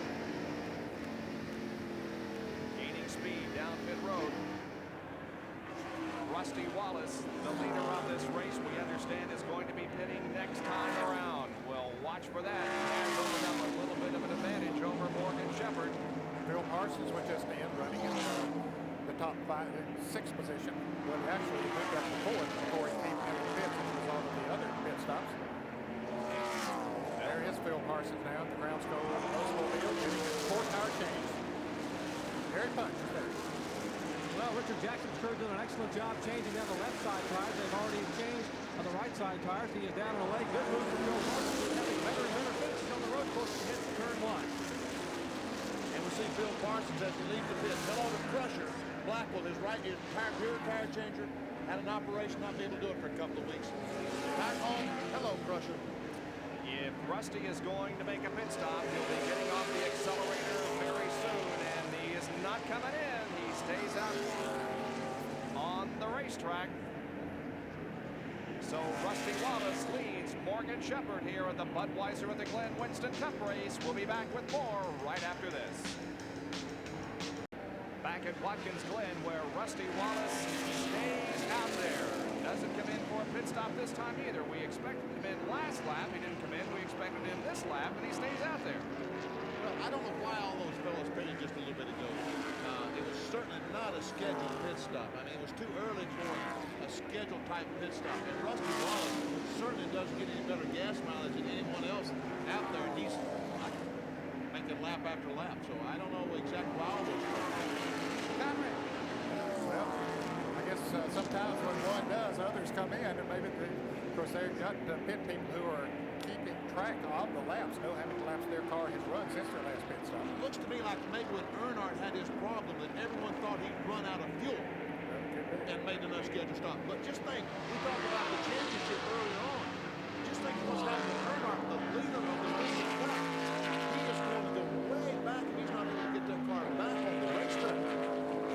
And he came into this race only 90 points ahead of Darrell Waltrip and only 165 points separating the top 5 in Winston Cup points. And Wallace still is not coming in. Let's go down to Jackaroo in Rusty's pit. What's the situation down there? Well, Bob, here's what they're looking for. The magic number is 5-5, the double nickel. If they can go that far, they feel they will not have to make any additional pit stops. So they're trying to just squeeze as much as they can out of it. They feel that some of these extended cautions may have given them the advantage. They're getting ready to take that pit stop right now. But hopefully, they say, if we can get to 5-5, we won't pit anymore. Well, Jack, there are 54 laps completed, so if he doesn't run out of fuel on this lap, he's going to be able to make it. And this team is such a great group of gamblers. That's exactly what they're doing. They're getting ready for a pit stop. They have hit what they think is the magic number. One of the things that may have helped them, though, is a computer that they use to figure their mileage, which is resting right back here. That computer has told them what the mileage has been not only during green flag conditions, but also during cautions. They have computed it, and they are now ready for Rusty Wallace on pit road. And we'll see if he comes in. Meanwhile, we're watching some great action back in 10th position as Waltrip in 17 and Mark Martin in car number 6 are trying to decide who should have 10th position. There isn't quite an argument going over that spot right now. Quite a bit, yes. Yes, we watch that, we'll say, in case the fans are wondering about Dale Earnhardt, where he is, as the leader is coming into the pits. Dale Earnhardt is running in the 19th position. He just took over 18 from Dale Jarrett. And here is Rusty Wallace, Jackaroo. Here he comes. And T-Man stopped the car, and now the crew has gone to work. Barry Dotson on the jack, Jimmy Maker on the front tire. They've exchanged the left front and the left rear. They've completed their work. Dotson around very quickly with the jack. He's underneath the car. It's up and away. They pull the tires off. The new ones go on. Now it's just a question of tightening the lug nuts. They clean the front radiator. They drop Rusty Wallace, and he's away. Great shot from the crew cam as Rusty Wallace completes a near-perfect pit stop and rolls back out onto the racetrack in pretty good shape as the car is spun right ahead of him. Oh, man, what a close call for Rusty. That's the 41 car of Ted Thomas that has gone around. Yeah, that had to give Rusty some anxious moments as he went out of there expecting a clear track, and all of a sudden the dust is up in front of the car right there. All he could see was dust coming out of the pits and hoping there wasn't anything ahead that he was going to run into. And the worst part was that he had to pull out in the racing groove to pull around that car. If someone had been coming along at speed, he'd have no choice but to run over Rusty Wallace. So Thomas is stopped down there at the pit exit. He's taking the window net down, so the car obviously will not start. This will probably bring out the caution flag. Well, Morgan Shepherd coming into the pits right now in the Valvoline Pontiac, and apparently the caution still is not coming out. Let's go to Dr. Jerry Punch. There will be a 4-tire change for the Valvoline Pontiac of Morgan Shepherd. Gentlemen, likewise, they were a little bit concerned, just like the Rusty Wallace crew, if they could make it the rest of the way on fuel. Now, Morgan actually needed to run about 2 more laps for them to feel very comfortable, but he couldn't afford to lose any more ground on the racetrack. So he opted to come in this time in pit. Left side tires have already got on the car. Now, right side, right front, right rear are on the car. The jack is under the car. They're just finishing fueling the car, and they will roll the dice just like Rusty Wallace and see if they can make it the rest of the way. He's down and away. Let's go up pit road with Jackaroo standing by with Richard Childress. Well, Jerry, remember on the last stop, Richard Childress and the team were stopped for a 15-second penalty. Richard Dale Earnhardt was brought in. He made a good, smart move, but then you had an animated conversation with NASCAR. You pleaded your case, and it seems that you won. You can't talk. That's pretty obvious. He was listening to Dale Earnhardt. He watched Earnhardt come by. Now, let's see if we can try it one more time. They've got in trouble over the S's, so I had to tell him don't worry. What was the question? Well, you had a pretty animated conversation. Well, you keep your poise pretty well here. With NASCAR, about that 15-second penalty, it's almost like they wanted to keep you a little longer, but things worked out all right. Yeah, they were holding us for running through the chicane.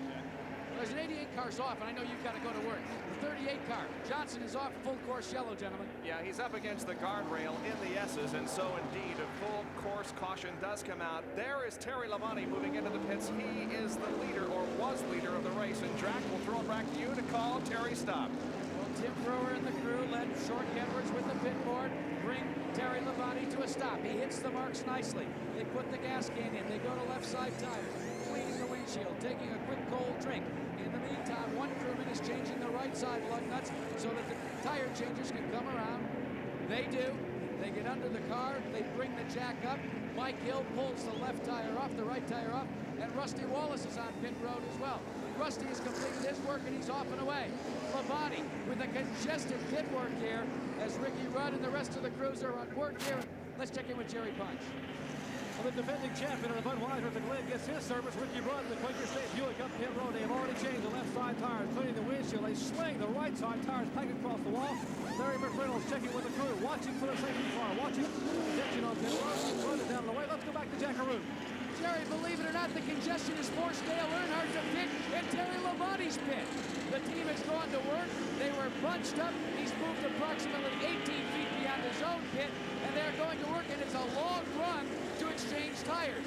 They're completing their work as Kenny Schrader goes by Dale Earnhardt. He lights the tires up, and he's off and away. Wow, there is just unbelievable congestion down there in the pits when several come in. There goes Earnhardt back out on the racetrack as the 41 car of Thomas is still at the exit of the pit road. We noticed that Rusty Wallace, we saw him come in while Terry Labonte was in the pits. He only took on fuel. They didn't want to gamble. You know, he came in, they thought they had run far enough under the green to go the rest of the way, but why gamble when you got a caution flag opportunity to come in, take the fuel on, get back out, still got himself some good track position. Now, we're going to take a look at why we are under a full course caution. One reason is, of course, because of the 41 car, but also because of Dick Johnson's problem.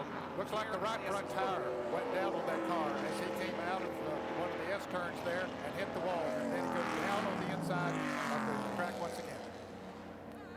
Boy, he hit the wall hard. Now, here is Rusty coming out of the pits, and look what happens just ahead of him. And as Benny said, he had to go right out in the racing groove when he saw that car spinning. Let's watch him again as he comes out from a different angle, and that car already spinning. He couldn't see anything for the dust, but he made a good move and got on through. So we have two instances around the racetrack here. They're trying to get this car started, push started, and Dick Johnson, they're trying to clean his car up where it's sitting up against the guardrail. Well, we understand that the starter, something has gone wrong with it on the Ted Thomas car, so now they got it running, and he's going again. He just couldn't get it cranked. Well, we're set up here for an exciting finish once again, but when you talk about finishes, you gotta remember last year's Budweiser at the Glen here at Watkins Glen. It's one that will long be remembered, the subject of this week's Winston Cup replay.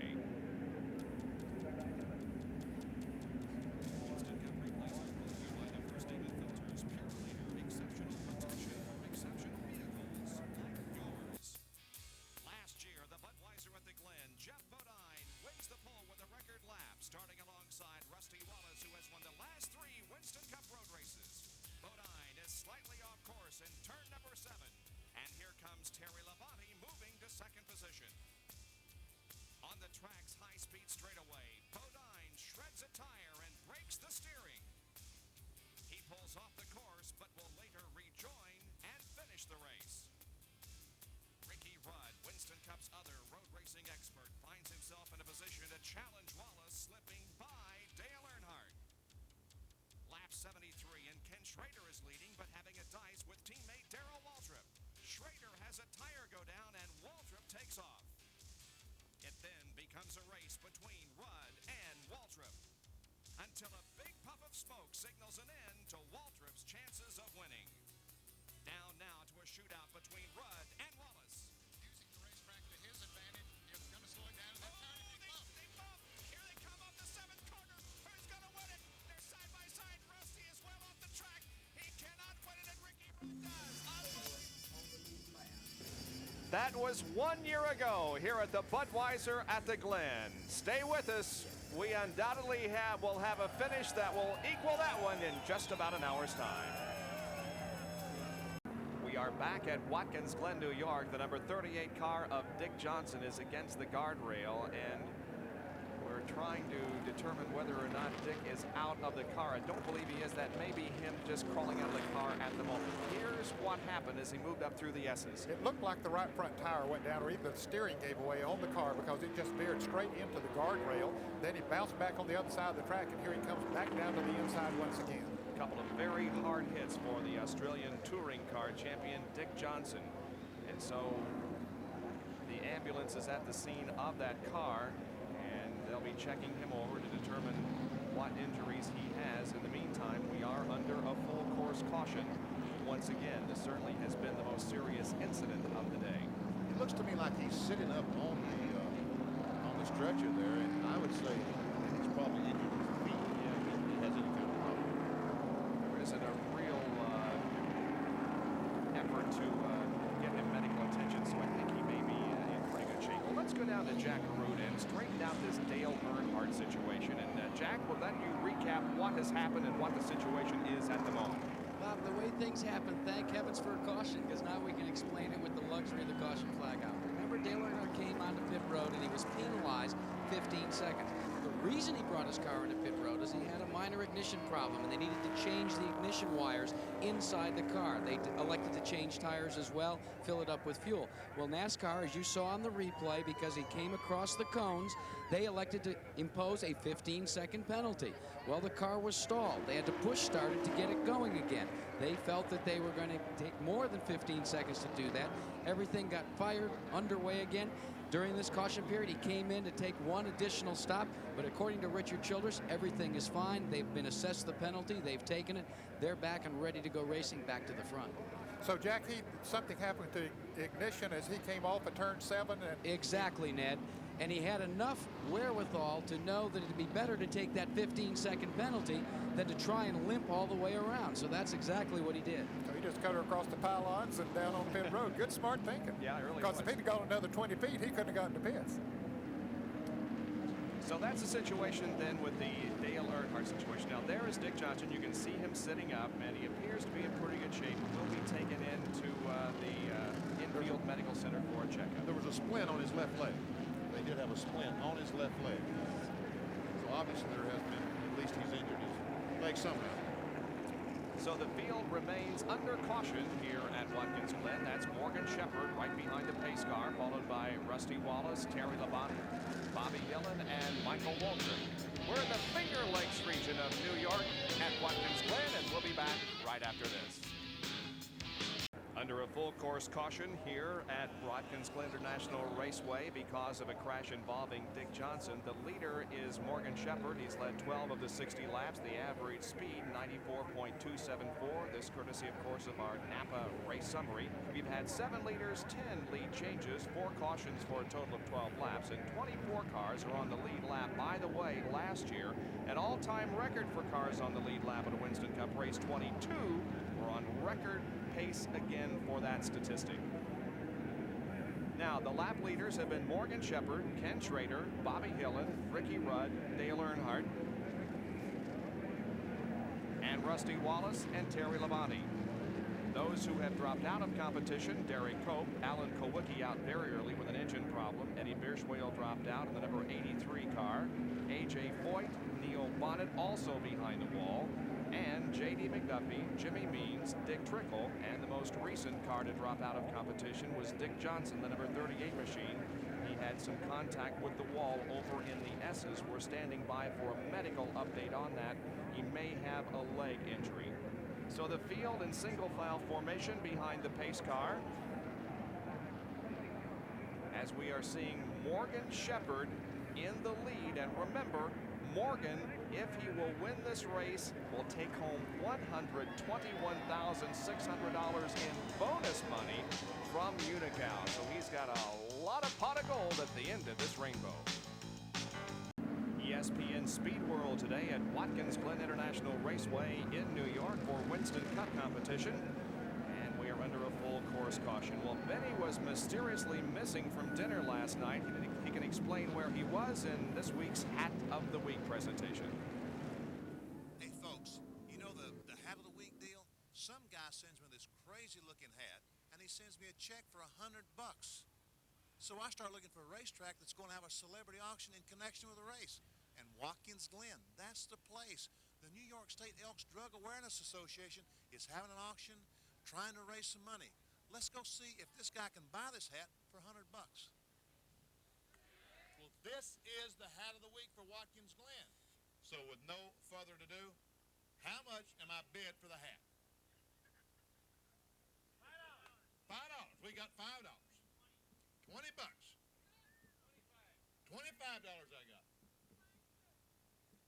$25, is that all? $40.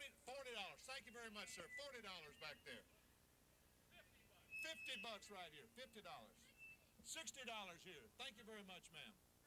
$70 right back here. Thank you very much. $70. $80 right here. Thank you very much, ma'am. $90. Thank you, sir, for your bid. $90. $95.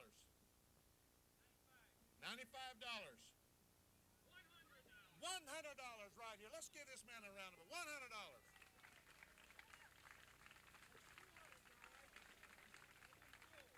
Now, who are you? Andy Kane from Rochester, New York. That name sounds familiar, I doesn't it? believe so, Bunny, because I sent you the hat. That's right, folks. This is the fellow that sent the hat, and he sent a check for $100. So, Andy, thanks very much. Thank you, Benny. Yes, sir. Glad to help you out. And the New York State Elks Drug Awareness Association, we understand, raised over $500 total at that auction. Boy, that was some head. And an auctioneer you ain't, buddy, I'll tell you what. All right, still waiting for the green flag to fall once again. Again, we are cautioned because of an accident over in the S's involving Dick Johnson. It's taken quite a while to get that car off the racetrack, and Dick, of course, was placed in the ambulance and taken to the infield hospital for a checkup, but I believe we're going to be going green this time. Yeah, the lights are out on the pace car. You can see Rusty Wallace getting his tires warmed up now. Morgan Shepherd, who's the leader of this race in the Valvoline Pontiac, and boy, does he, as you mentioned a moment ago, lots of money up at stake if he can stay out there. So we're about ready to go green. I tell you, fellas that need this caution flag, Terry Labonte, they reported from the pits that his brakes were overheating. He's had the luxury of riding around at slow speed for all these laps, and I'm sure that his brakes are back up to speed now. Terry Labonte, what a break. Green flag is out. Let's see who wins the race down to turn one. Labonte pulls out to the left of your screen. Look at the 4 and 5 abreast action here as they head for turn number one. Labonte has second position. Wallace in third, and Michael Waltrip and Jeff Bodine go through turn number one side by side. Everything's all right, however, and now they get into single file formation. What kind of restart did Labonte get? Has he got a jet engine in that thing? Wow, he passed on the restart. He was able to get by Rusty Wallace. Looking out Jeff Bodine's back class, that's Ricky Rudd, who is in seventh.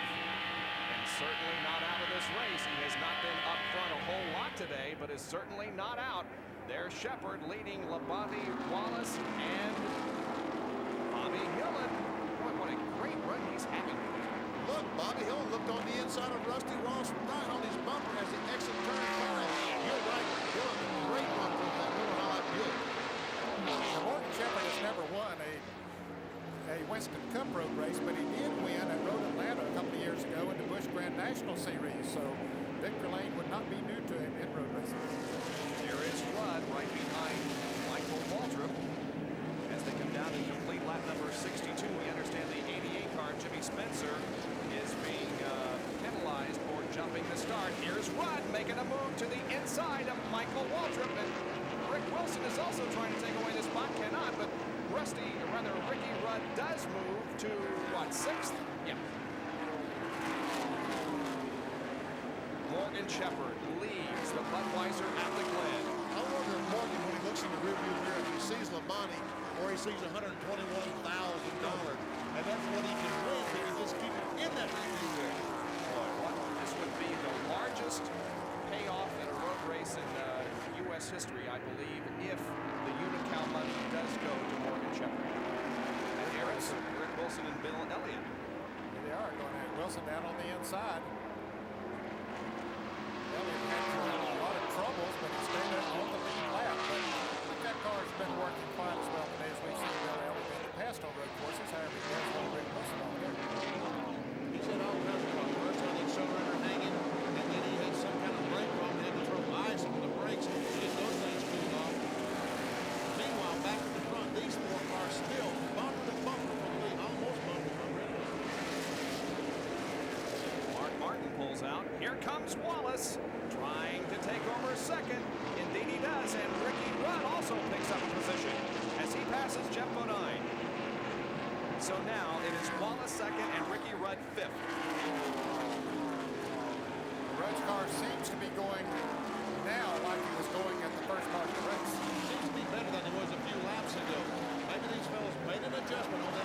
pit stop. Probably did. Maybe he has a set of tires or maybe match for it or something of that nature. Got him back in the pickup. Boy, you got to give a call to Bobby Hill and look at his serial. He started in 9th, worked his way to 3rd, dropped all the way back to 20th at the end of 30 laps, but he has moved to 6th at the end of 50, and now at 65 he is 4th and is trying to take over 3rd position from Terry Labonte. But he sees Ricky Rudd in his rearview mirror. And Rusty Wallace was able to get by. And Rusty Wallace, something happened to his car. Something is wrong with Rusty. He's coming into the pits. He's positioning himself to the inside of the racetrack so he can come in for a pit stop as he comes off this corner. Jackaroo, what's going on? Action here. The crews has jumped into action as Rusty Wallace radioed in that he has a flat. Harold Elliott with the crew board, signaling where their pits are. They are poised and ready for the appearance of Rusty Wallace. A tough break for Wallace. Wallace comes to a stop. He is livid about the flat being on the right side, not on the left side. He was pointing animatedly there. And now they're electing to change all 4 tires. They have finished the exchange on the left, and they will go to where the offending right side flat tire remains. Jimmy Makar pulls it off, puts the brand new Goodyear Eagle on. They tighten the lug nuts. The work has been completed on the rear. They drop the jack, and he is off and away in 21.9 seconds, gentlemen. Yeah, they could have got away with the 2-tire change if they had known where the flat tire was. It was the right front. You could see it when he came in, but they had already committed themselves on the left side, so they had to go ahead and make a 4-tire change. Tough break for Rusty. Yeah, I'll tell you, he's so far behind now. If there's not another caution, he's going to have a tough time getting back up there. He'll pass some cars that are still on the lead lap, but it'll be tough for him to get back to the front. You know, we see the clock there at 21.9 seconds, but that really doesn't tell the story because there's a lot of acceleration and de-acceleration time. Well, especially the deceleration time in this particular case, because he had to slow down way back up there in turn 6 to get himself down on the inside of the racetrack to get into the pits with that flat tire. Morgan Shepherd leads. Here comes 2nd, 3rd, and 4th, and Blood now is alongside Bobby Hillin, and Blood gets him. Blood moves to 3rd. Looks like Ricky Rudd is the man on the mission now. Gets by Bobby Hillin, fits his eyes on Labonte, and up in front of Labonte, the leader of this race, Morgan Shepherd. Shepherd with quite an advantage over Terry Labonte and the others, so Morgan Shepherd is looking very, very good here. And his effort to win the Unical bonus money amounting to $121,600 in addition to the money for actually winning the Budweiser at the Glen. We'll be right back. The day appears to be over for Ricky Rudd. Just seconds ago, a huge puff of smoke from the Quaker State Buick. The yellow came out, and Ricky Rudd moves into the pit area. Tough break for the guy who was charging to the front. Now we have both Rudd and Wallace in trouble here in the last few laps, and a lot of action once again on pit road. And a tough break for Ricky Rudd, but a good break for Rusty Wallace, who had made that unscheduled pit stop. Now he gets to catch up to the field. And Rusty Wallace may stay on the racetrack. Probably will. He probably will choose to stay on the racetrack and not bid at all. He may be the leader of this race when they go back to green. A lot of action as cars pull back onto the racetrack. Here comes Sterling Marlin. Davey Allison has to back his Haviland Ford up to get around Ricky Rudd. Jim Sauter back there, the number 44 car, moves back onto the track, but Ricky Rudd's problems appear to be terminal. Yeah, we saw some flame underneath the car as he's trying to get in. That means he has a hole someplace. The oil is seeping out on the exhaust system and catching on fire. Let's go to Jerry Punch. Well, a lot of smoke and debris down here. Rudd is trying to get the car refired. It will not refire. They will push the car back behind the wall. And Ricky Rudd in the car, very dejected, very disappointed. They put the Quaker State car back toward the garage area. Rudd, when won at Sonoma earlier this year on the road course, was going for 3 consecutive road course wins, but it will not happen this afternoon. Keep looking for Rusty Wallace in this. Oh, Looks like we may have had a crew member hurt, possibly on the Tide crew. Or the Folgers crew. It's right between the two. Ken Schrader had just come in for an unscheduled pit stop during the green. Just before this caution came out, he had a tire shredded on the Folger Chevrolet, but he should have remained in the lead lap. It's a member of the Tide crew. Let's go down to Jackaroo. Tony Casanova is the tire carrier for the Tide crew. He was carrying tires around for service on Darrell Waltrip's car. As he was running back around, he was hit by another car. He brought him back over the wall here. The medics are assisting him right as we speak, and they will most likely transfer him to the infield care center for further observation and for administration. Let's check in with Jerry Punch, who was with Ricky Rudd. Jerry? Now, Ricky Rudd's still sitting inside the Quaker State Buick, and Ricky, looked like you really might have had him covered. You were making your way to the front, but then it all went away. What finally happened?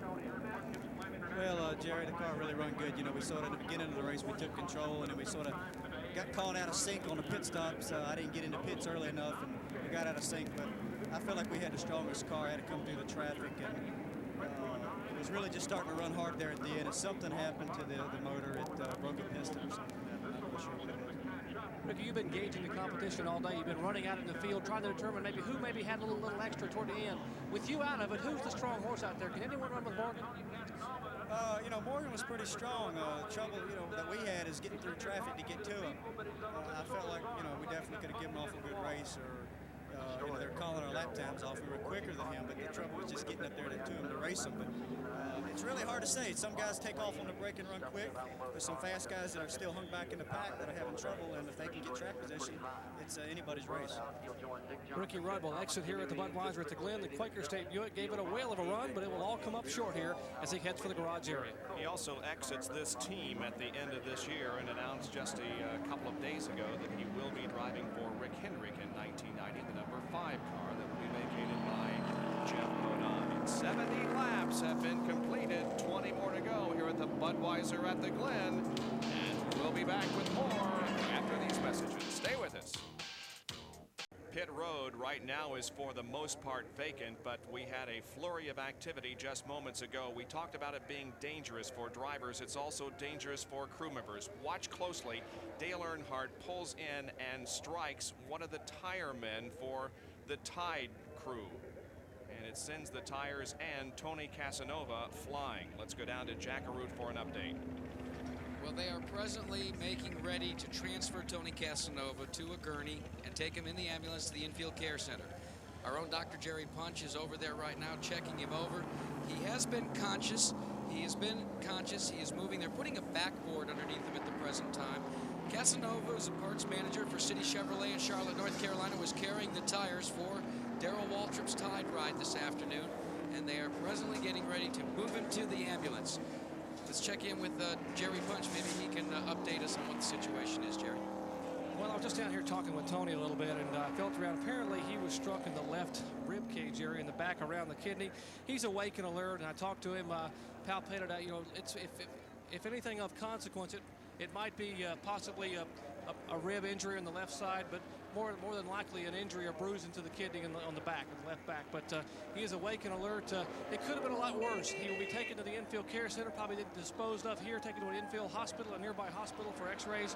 But fortunately, he is awake and alert, and it could have been much more serious. Gentlemen? All right, thank you for the report, Jerry, and I'm sure that Tony and the members of the Tide crew thank you for your medical assistance down there in that emergency situation. We can see that the lights are off on the pace car, so we can be going back to green here in just a couple of seconds. Now look who's out in front. It's Michael Waltrip. Second is Rick Wilson. Third is Tom Kendall. Fourth is Richard Petty, and there is Michael Waltrip, serial 20. Steve Wallace gained a terrific advantage during this situation, this caution period that we just came off of, and so he is right back up there in the thick of things, and he is, I believe, fifth going to the inside of Brett Bodine. He chose not to pit. Look, he's on the inside of Rick Wilson trying to take that spot away. As Wilson gets pushed out to the side, I think he's got a problem. It looks like he does. Looks like Rick does have a problem, but Rusty Walsh chose not to pit. All the people went in the pit. He's in front of the whole entire bunch. And look at him moving up. Woo. And there's Morgan Shepherd, who's threading his way through the traffic, looking for that $121,600 bonus money. And Bill Elliott right at the thick of this thing, too. Bill is running strong. Right behind the car number 11 on Terry Labonte. And Jeff Bodine from inside his car moves alongside Mark Martin, the Strollite 4, number 6. Whoa, and Morgan Shepherd is into the wall. Morgan Shepherd loses it and slides into the wall. Oh boy, there goes that $121,600. Yep, he's going to get back onto the racetrack, not giving up. Boy, tough break for Morgan Shepherd. But I'd say that did kill his chances of winning the race. What a tough break. Let's see if he goes in the pits. No, he stays on the racetrack. Going going to stay out there. Obviously did some body damage to the right side of that race car as we take a look at it once again. We see Earnhardt on the inside of Morgan Shepherd going into turn 6. I don't know if there's any kind of... Nope. Yep, there was some there was. contact there too. Just when Morgan started to turn into the corner, Earnhardt was there. The wheels touched, Morgan's left front touched, looked like the right rear of Earnhardt's car, and away Morgan went. We mentioned that something might be wrong with Rick Wilson's car. He indeed has come into the pits in the Kodak Film Oldsmobile car number 4, and Richard Petty as well has come in the STP Pontiac for a change of 4 tires on his car. So there you see Morgan Shepherd able to drive through the grass and get back onto the racetrack, but there he is behind Stan Barrett, and boy, his chances now of winning that bonus money are pretty much down the tubes. There's that Unical bonus money now, 121.6, goes up another 7,600 next week in Michigan, and we'll be there to talk about it. That's exactly right, on the high banks of Michigan International Speedway. A week from today, as Winston Cup competition continues here on ESPN. There's Tom Kendall trying to take the lead away from Michael Waltrip and is unable to. And Rusty Wallace is back there in third. I tell you, Michael Waltrip doing a good job of staying up front. Did you see some smoke from that 18 Yeah, car? I did see some car from that black car, but don't you know that Margaret Waltrip was sure glad she was home today to watch Michael leading this race? Well, Michael with an outstanding performance last Saturday night at Indianapolis Raceway Park, where he won the Busch Grand National race. By the way, the Busch Grand National race last night was won by Robert Presley. And now Michael finds himself in the lead here at Watkins Glen. You know who owns Robert Presley's car? Brad Doherty. Brad Doherty, the center for the Cleveland Cavaliers. So, Brad, if you're watching today, congratulations. Yeah. Super victory. We met him at Daytona at the Grand National race at Volusia County. And what a wonderful person he is. Oh, he really is. Really a race fan. Yes, he is. Great athlete and a great race fan. So it's Michael Waltrip who leads, Tom Kendall running in second, and Rusty Wallace third as we are live at the Budweiser at the Glen. Bob Jenkins, Ned Jarrett, Benny Parsons, Jack Arute, and Jerry Punch back at the Budweiser at the Glen, and you'll notice that Michael Waltrip is missing. The leader is now Tom Kendall in car number 18, but he has got Rusty Wallace breathing down his exhaust pipe as they head down the main straightaway. Rusty is going to pull out and attempt to go into the lead. He's going to do it rather easily. Into turn 1, Rusty Wallace is the leader. Now we'll show you what happened to Michael Waltrip.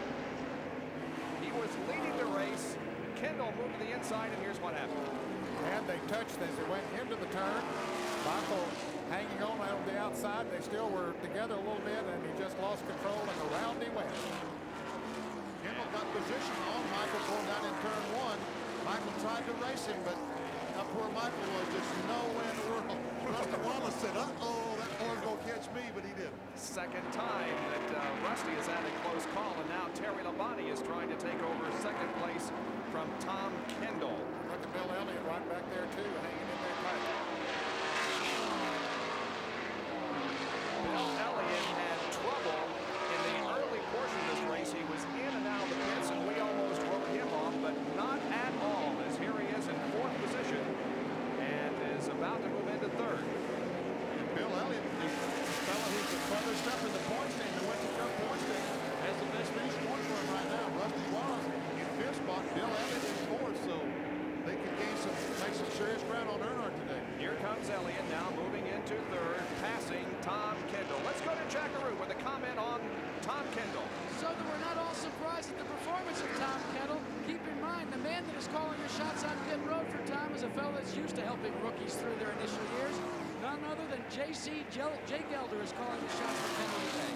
Well, Kendall has 3 victories here at Watkins Glen in 7 starts. Of course, not in Winston Cup competition, but in Firehawk races. And he is certainly no stranger to this racetrack and looking very, very impressive for Rick Hendrick here in the Winston Cup affair. So now it's Wallace and Labonte and Bill Elliott. Then comes Mark Martin, who is trying to take away the position from Tom Kendall as they race down the straightaway. Kendall has the inside, and Mark Martin has the position. Rusty Wallace looks like he's trying to check out on Labonte and Bill Elliott. Mark Martin comes along. Martin is now 4th, Kendall back to 5th. Jeff Bodine. Earnhardt is 8th. Darrell Waltrip 9th. Bill Parsons in 9th. Darrell Waltrip is 8th, and Bobby Hillin in the 10th position.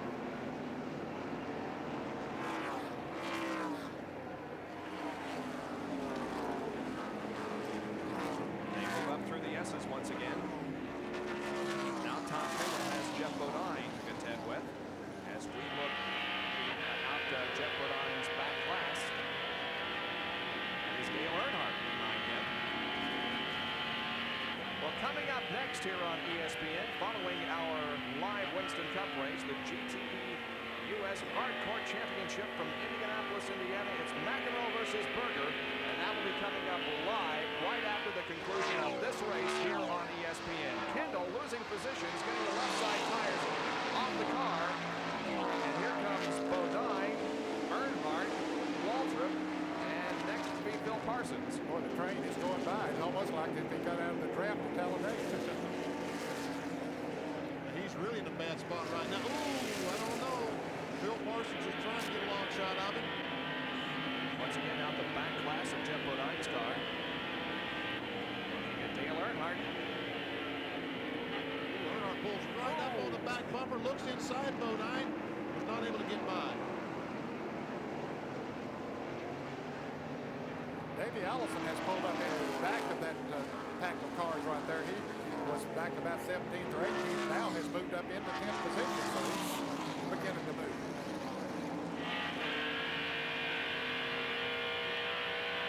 Bodine coming off turn 1 in first gear. Looks like he's able to put just a little bit of distance. As Kendall has spun and hit the wall. We saw it, and Jeff Bodine's out his back glass. It was too far away to tell who it was, but it is Tom Kendall in car number 18. No caution yet, but we'll see if he's able to get fired. He's backed it into the inside guardrail. The cars are able to get by on the outside, but you can see that a portion of the front end of that car number 18 sticking out on the track. Can he get it fired again? We'll have to wait and see. And here's a replay. Well, it looks like it's ready to left rear tire as he came off of that turn, and it just spins him around, and that might have started happening. Maybe he might have blistered that tire when all of those cars were getting by. And I think that you're probably exactly right, Dan, because he was slowing down dramatically from the pace that he was running just a moment ago. So Tom Kendall won the IMSA GTU Championship in 1986, 87, and 88, has 15 victories in GTU competition, and has a great future ahead of him as a race driver. He's a young man and has a very bright future. Still no yellow from the NASCAR officials. I don't understand why that guy back there with the Ford sign is not waving the yellow flag. Well, he is, the one on the inside is waving the yellow flag. Now we do have a yellow. No, we don't. No. Well, Kinder's still not waved the flag. I don't know. Maybe they're waiting on the leaders to come around. I don't know. 10 laps to go. 70 or rather 80 laps have been completed. And there is the shredded tire that caused the problems for Kendall. Yes, now the caution flag does come out. Harold Kinder is waving the caution flag now. You can see Kendall has gotten out of the race car, so he's okay. And Harold Kinder slows down the field with his yellow flag. Well, Rusty Wallace did not come into the pit, so maybe he's going to stay out there. It'll be interesting to see who does. Neither did Terry Labonte or Bill Elliott or most of the others. So we are under caution, but few are taking advantage of the opportunity for a pit stop.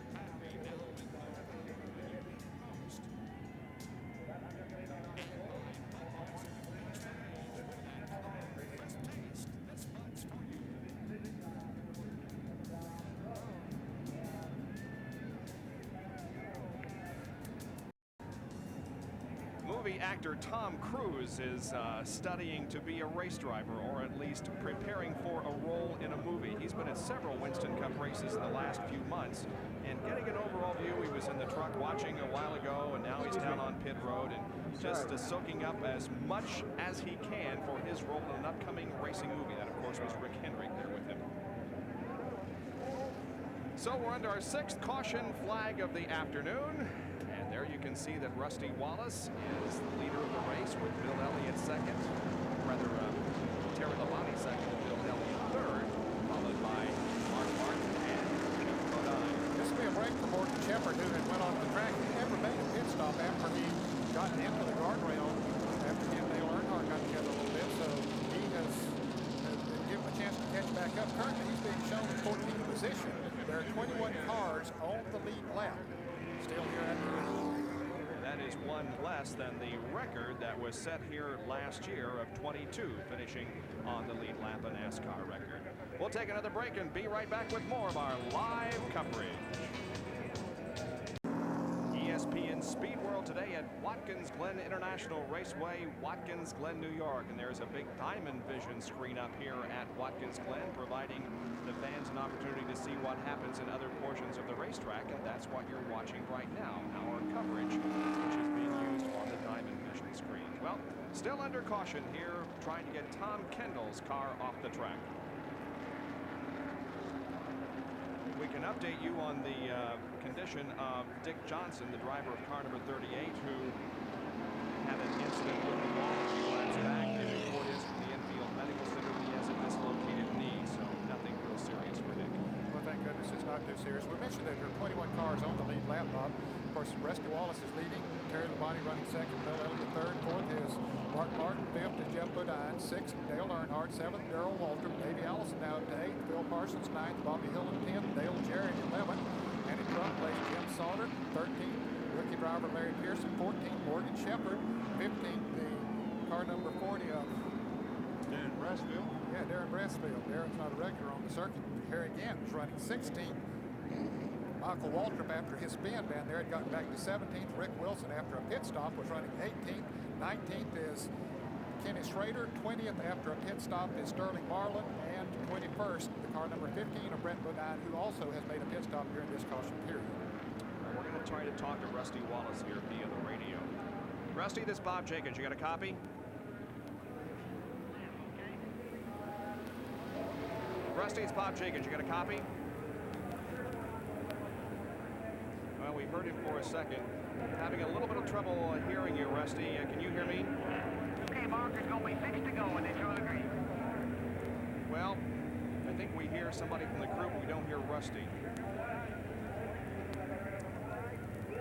Well, we'll let Rusty alone because he's going to be going back to green here in less than a lap anyway. You know, the deal was you sounded a little bit confused, and Rusty was telling you, Bob, there's 6 laps to go to green. Yeah, that's what I was checking on. There will be 6 to go when we go back to green. Is that correct? No, okay. I'll tell you what, Bob, since you can't talk to Rusty, we're going to send Jack Root down to talk to Barry Dotson. Is that a fair deal? That's the second best thing. Okay. Jack Root, see if you can find Barry Dotson and talk to him, will you? Well, he's standing right next to me, Benny. You don't think I'd be too far away from where the action is. Barry, you were saying to Rusty on the radio during this caution, nothing ever comes easy for this group. You didn't want this caution, did you? No, you know, when we need one, it seems like we can't get it. And then we talked about staying out because of the single file restart. You got 23 cars lead lap. And unless you got a bad problem, it's just not smart to come in. So we stayed out gambling. I hope it's the right move. Now, early on, you opened up the car. You get it from pushing a little bit, and you made some major adjustments. Have you done anything in the last couple of stops? Yeah, we just put tires on it. They've been good and consistent all day. Goodyear's got a very good tire, and we've just told Rusty to get after it. Well, Jerry Punch, you're with another guy that calls the shots for a good time winner, and that's Terry Labonte. Let's go to Jerry. Well, the team that's had the momentum the past couple of weeks has been the Budweiser team of Terry Labonte. They're all watching Labonte come by. We're with Tim Brewer, and Tim is waiting to give Labonte the signal for the green flag. Do you see Tim looking up pit road? What he is doing is watching Harold Kinder. As soon as Kinder pulls out that green flag, he will tell Labonte via that radio. He has his left hand up on that radio button to tell tell Labonte to go.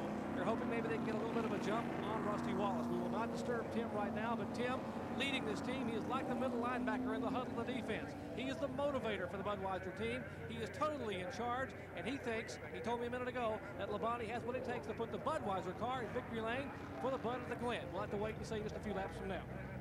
And Morgan Shepherd was the pole sitter, but here is the real pole sitter. This guy has somehow managed to get up this very high pole and is perched atop some loudspeakers here on the main straightaway. Yeah, he's close to the main straightaway there, too. I hope he doesn't fall off. Let's take a look at the top 20 now as we're about to go back to green, and we will with 6 laps to go. Wallace, Labonte, Elliott, Martin, and Bodine.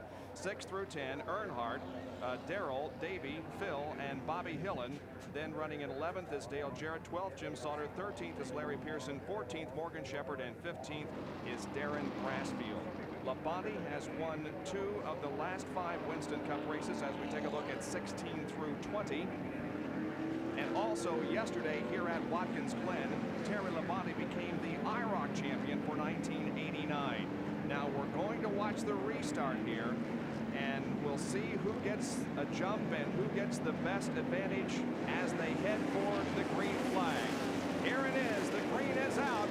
Bill Elliott dives to the inside of the track. He is making a pit stop as the rest of the field comes down for the green flag. And look at Dale Earnhardt to the inside of the track. He and Mark Martin bump going into turn number 1, and Dale Earnhardt falls back clear to 5th position. I don't think that's exactly what he wanted. That's not what he had in mind. There's Jim Sauter coming off the track there momentarily, but he got it back under control.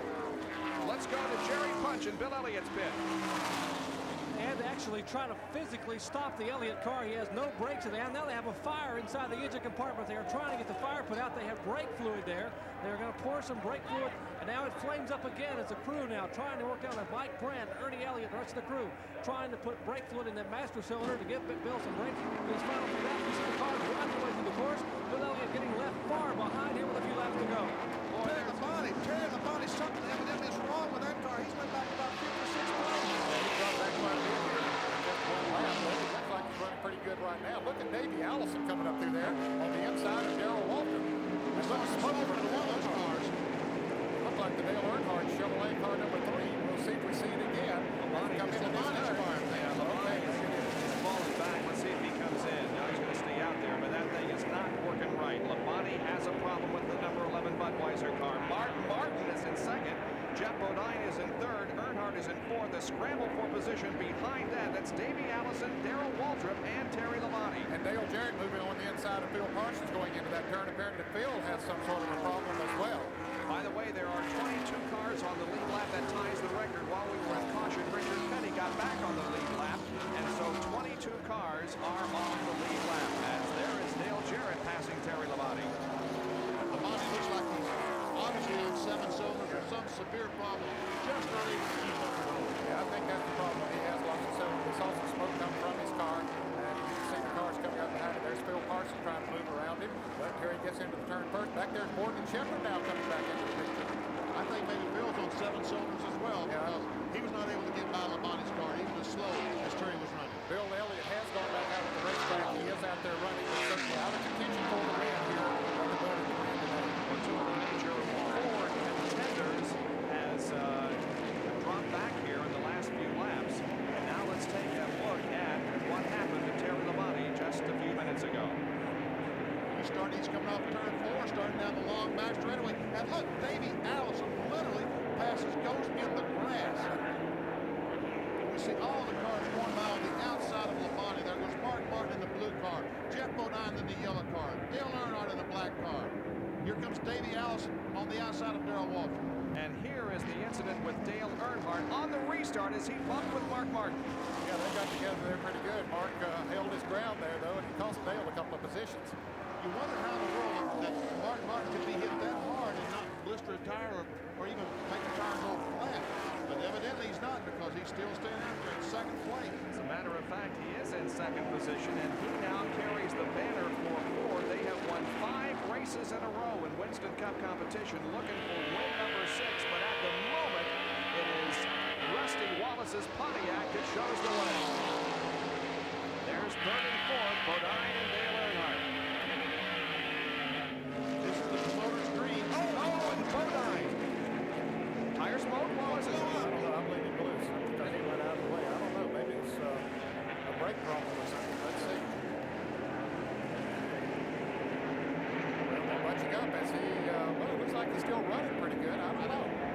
smoke at all. Maybe he just got the car sideways, and what we saw was tire smoke. We'll see.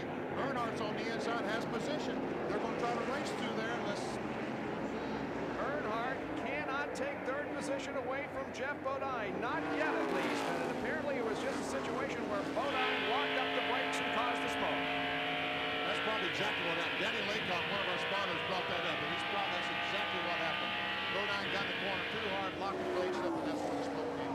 Dale Jarrett, who was running in 8th place, taking the Pontiac into the garage area. Apparently something has happened to his car. He's headed for one of his best finishes. Out 1989 was running in 8th place and now into the garage area. Tough break for Dale Jarrett, who is behind the wall and back in the garage area. Looking out the back class of Jeff Bodine and Dale Earnhardt in the battle for third position. Mark Martin is just ahead of this group and ahead of Mark Martin in the lead is Rusty Wallace as we have less than 3 laps to go in the Budweiser at the Glen.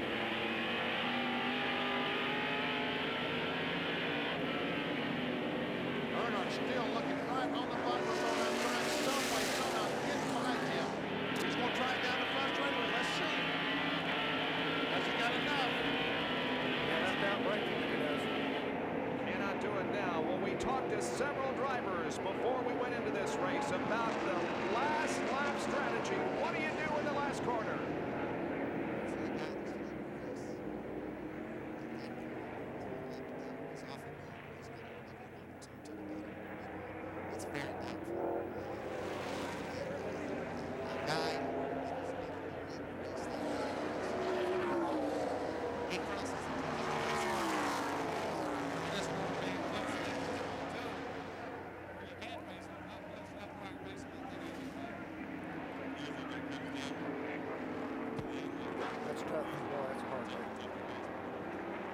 Well, Jeff Bodine has crashed hard. You saw the tire shred on the car, and he has hard into the tire barrier and the retaining wall. Not only, and we see Jeff, thank God he is moving around. Yes, Jeff.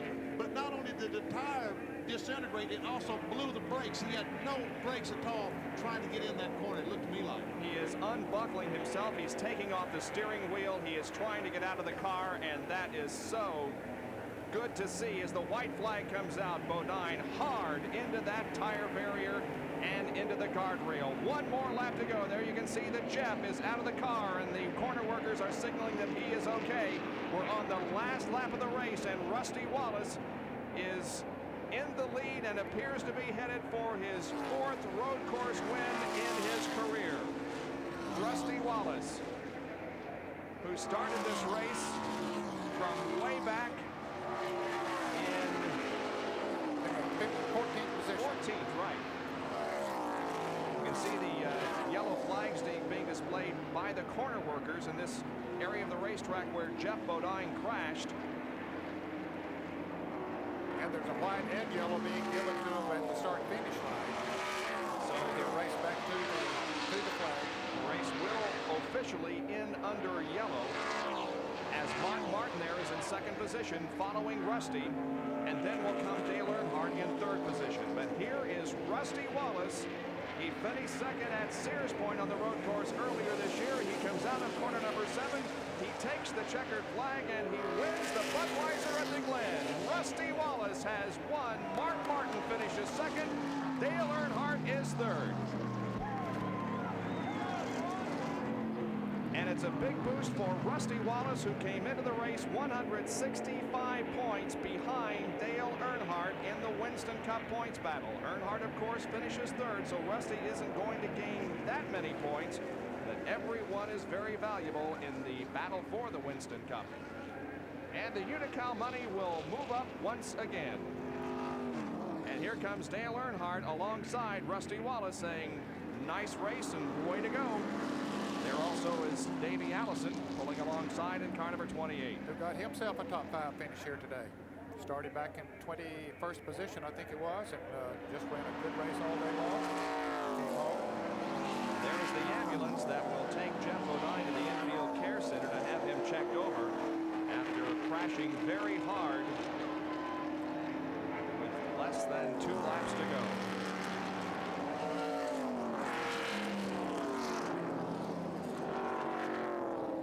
Let's go down to Jackaroo, who's with Barry Dodson. Well, Barry, congratulations. congratulations. You got one back here at Watkins Glen. Thank you very much, Jackie. We've been trying awfully hard lately and had a little misfortune at Talladega. It didn't slow us up. We said, well, we're going to do what we did last year. We're going to try to win every race, try to win the championship. We've been able to do that by virtue of having Kodiak Mobil 1 AC spark plugs. How tough is it to keep this crew really geared up with a lot of the stuff that's going on with Raymond and Rusty? Do you guys just put that totally out of your mind? I do personally. It's not a tough job at all with this crew. Some guys might have a hard time. We don't. We're tough.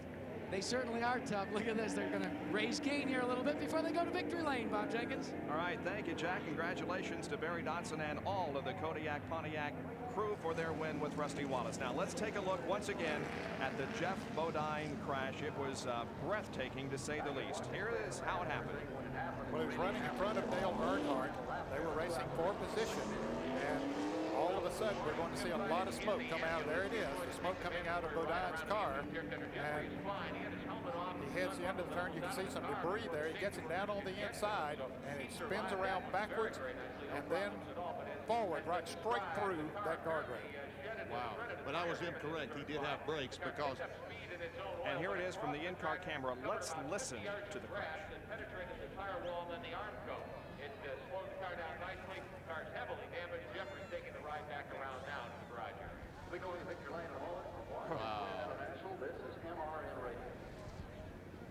Jeff Bodine climbed out of this car under his own power, is okay.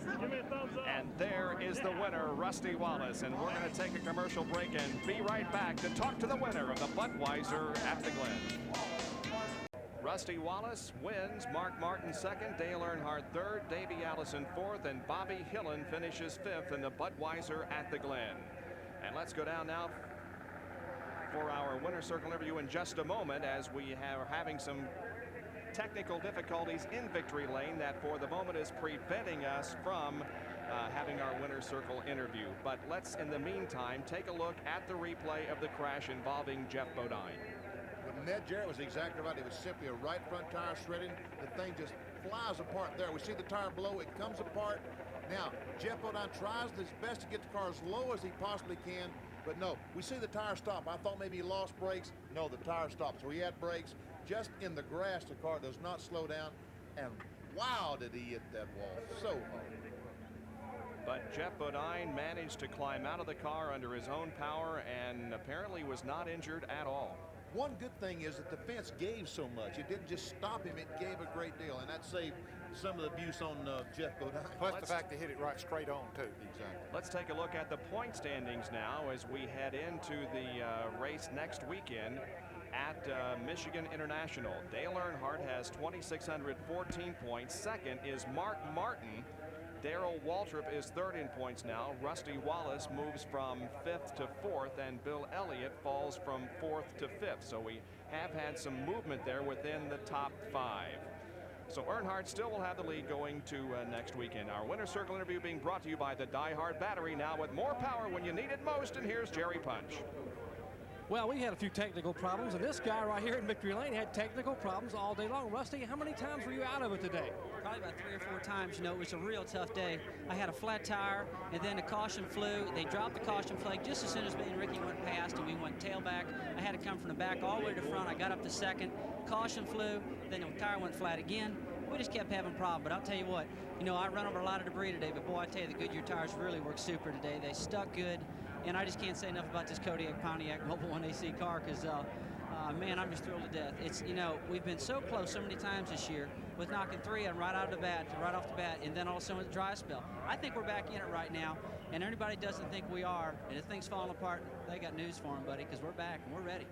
Indeed they are, and they proved it today, taking the win of the Budweiser at the Glen. #1, Rusty Wallace in victory lane. He takes the win.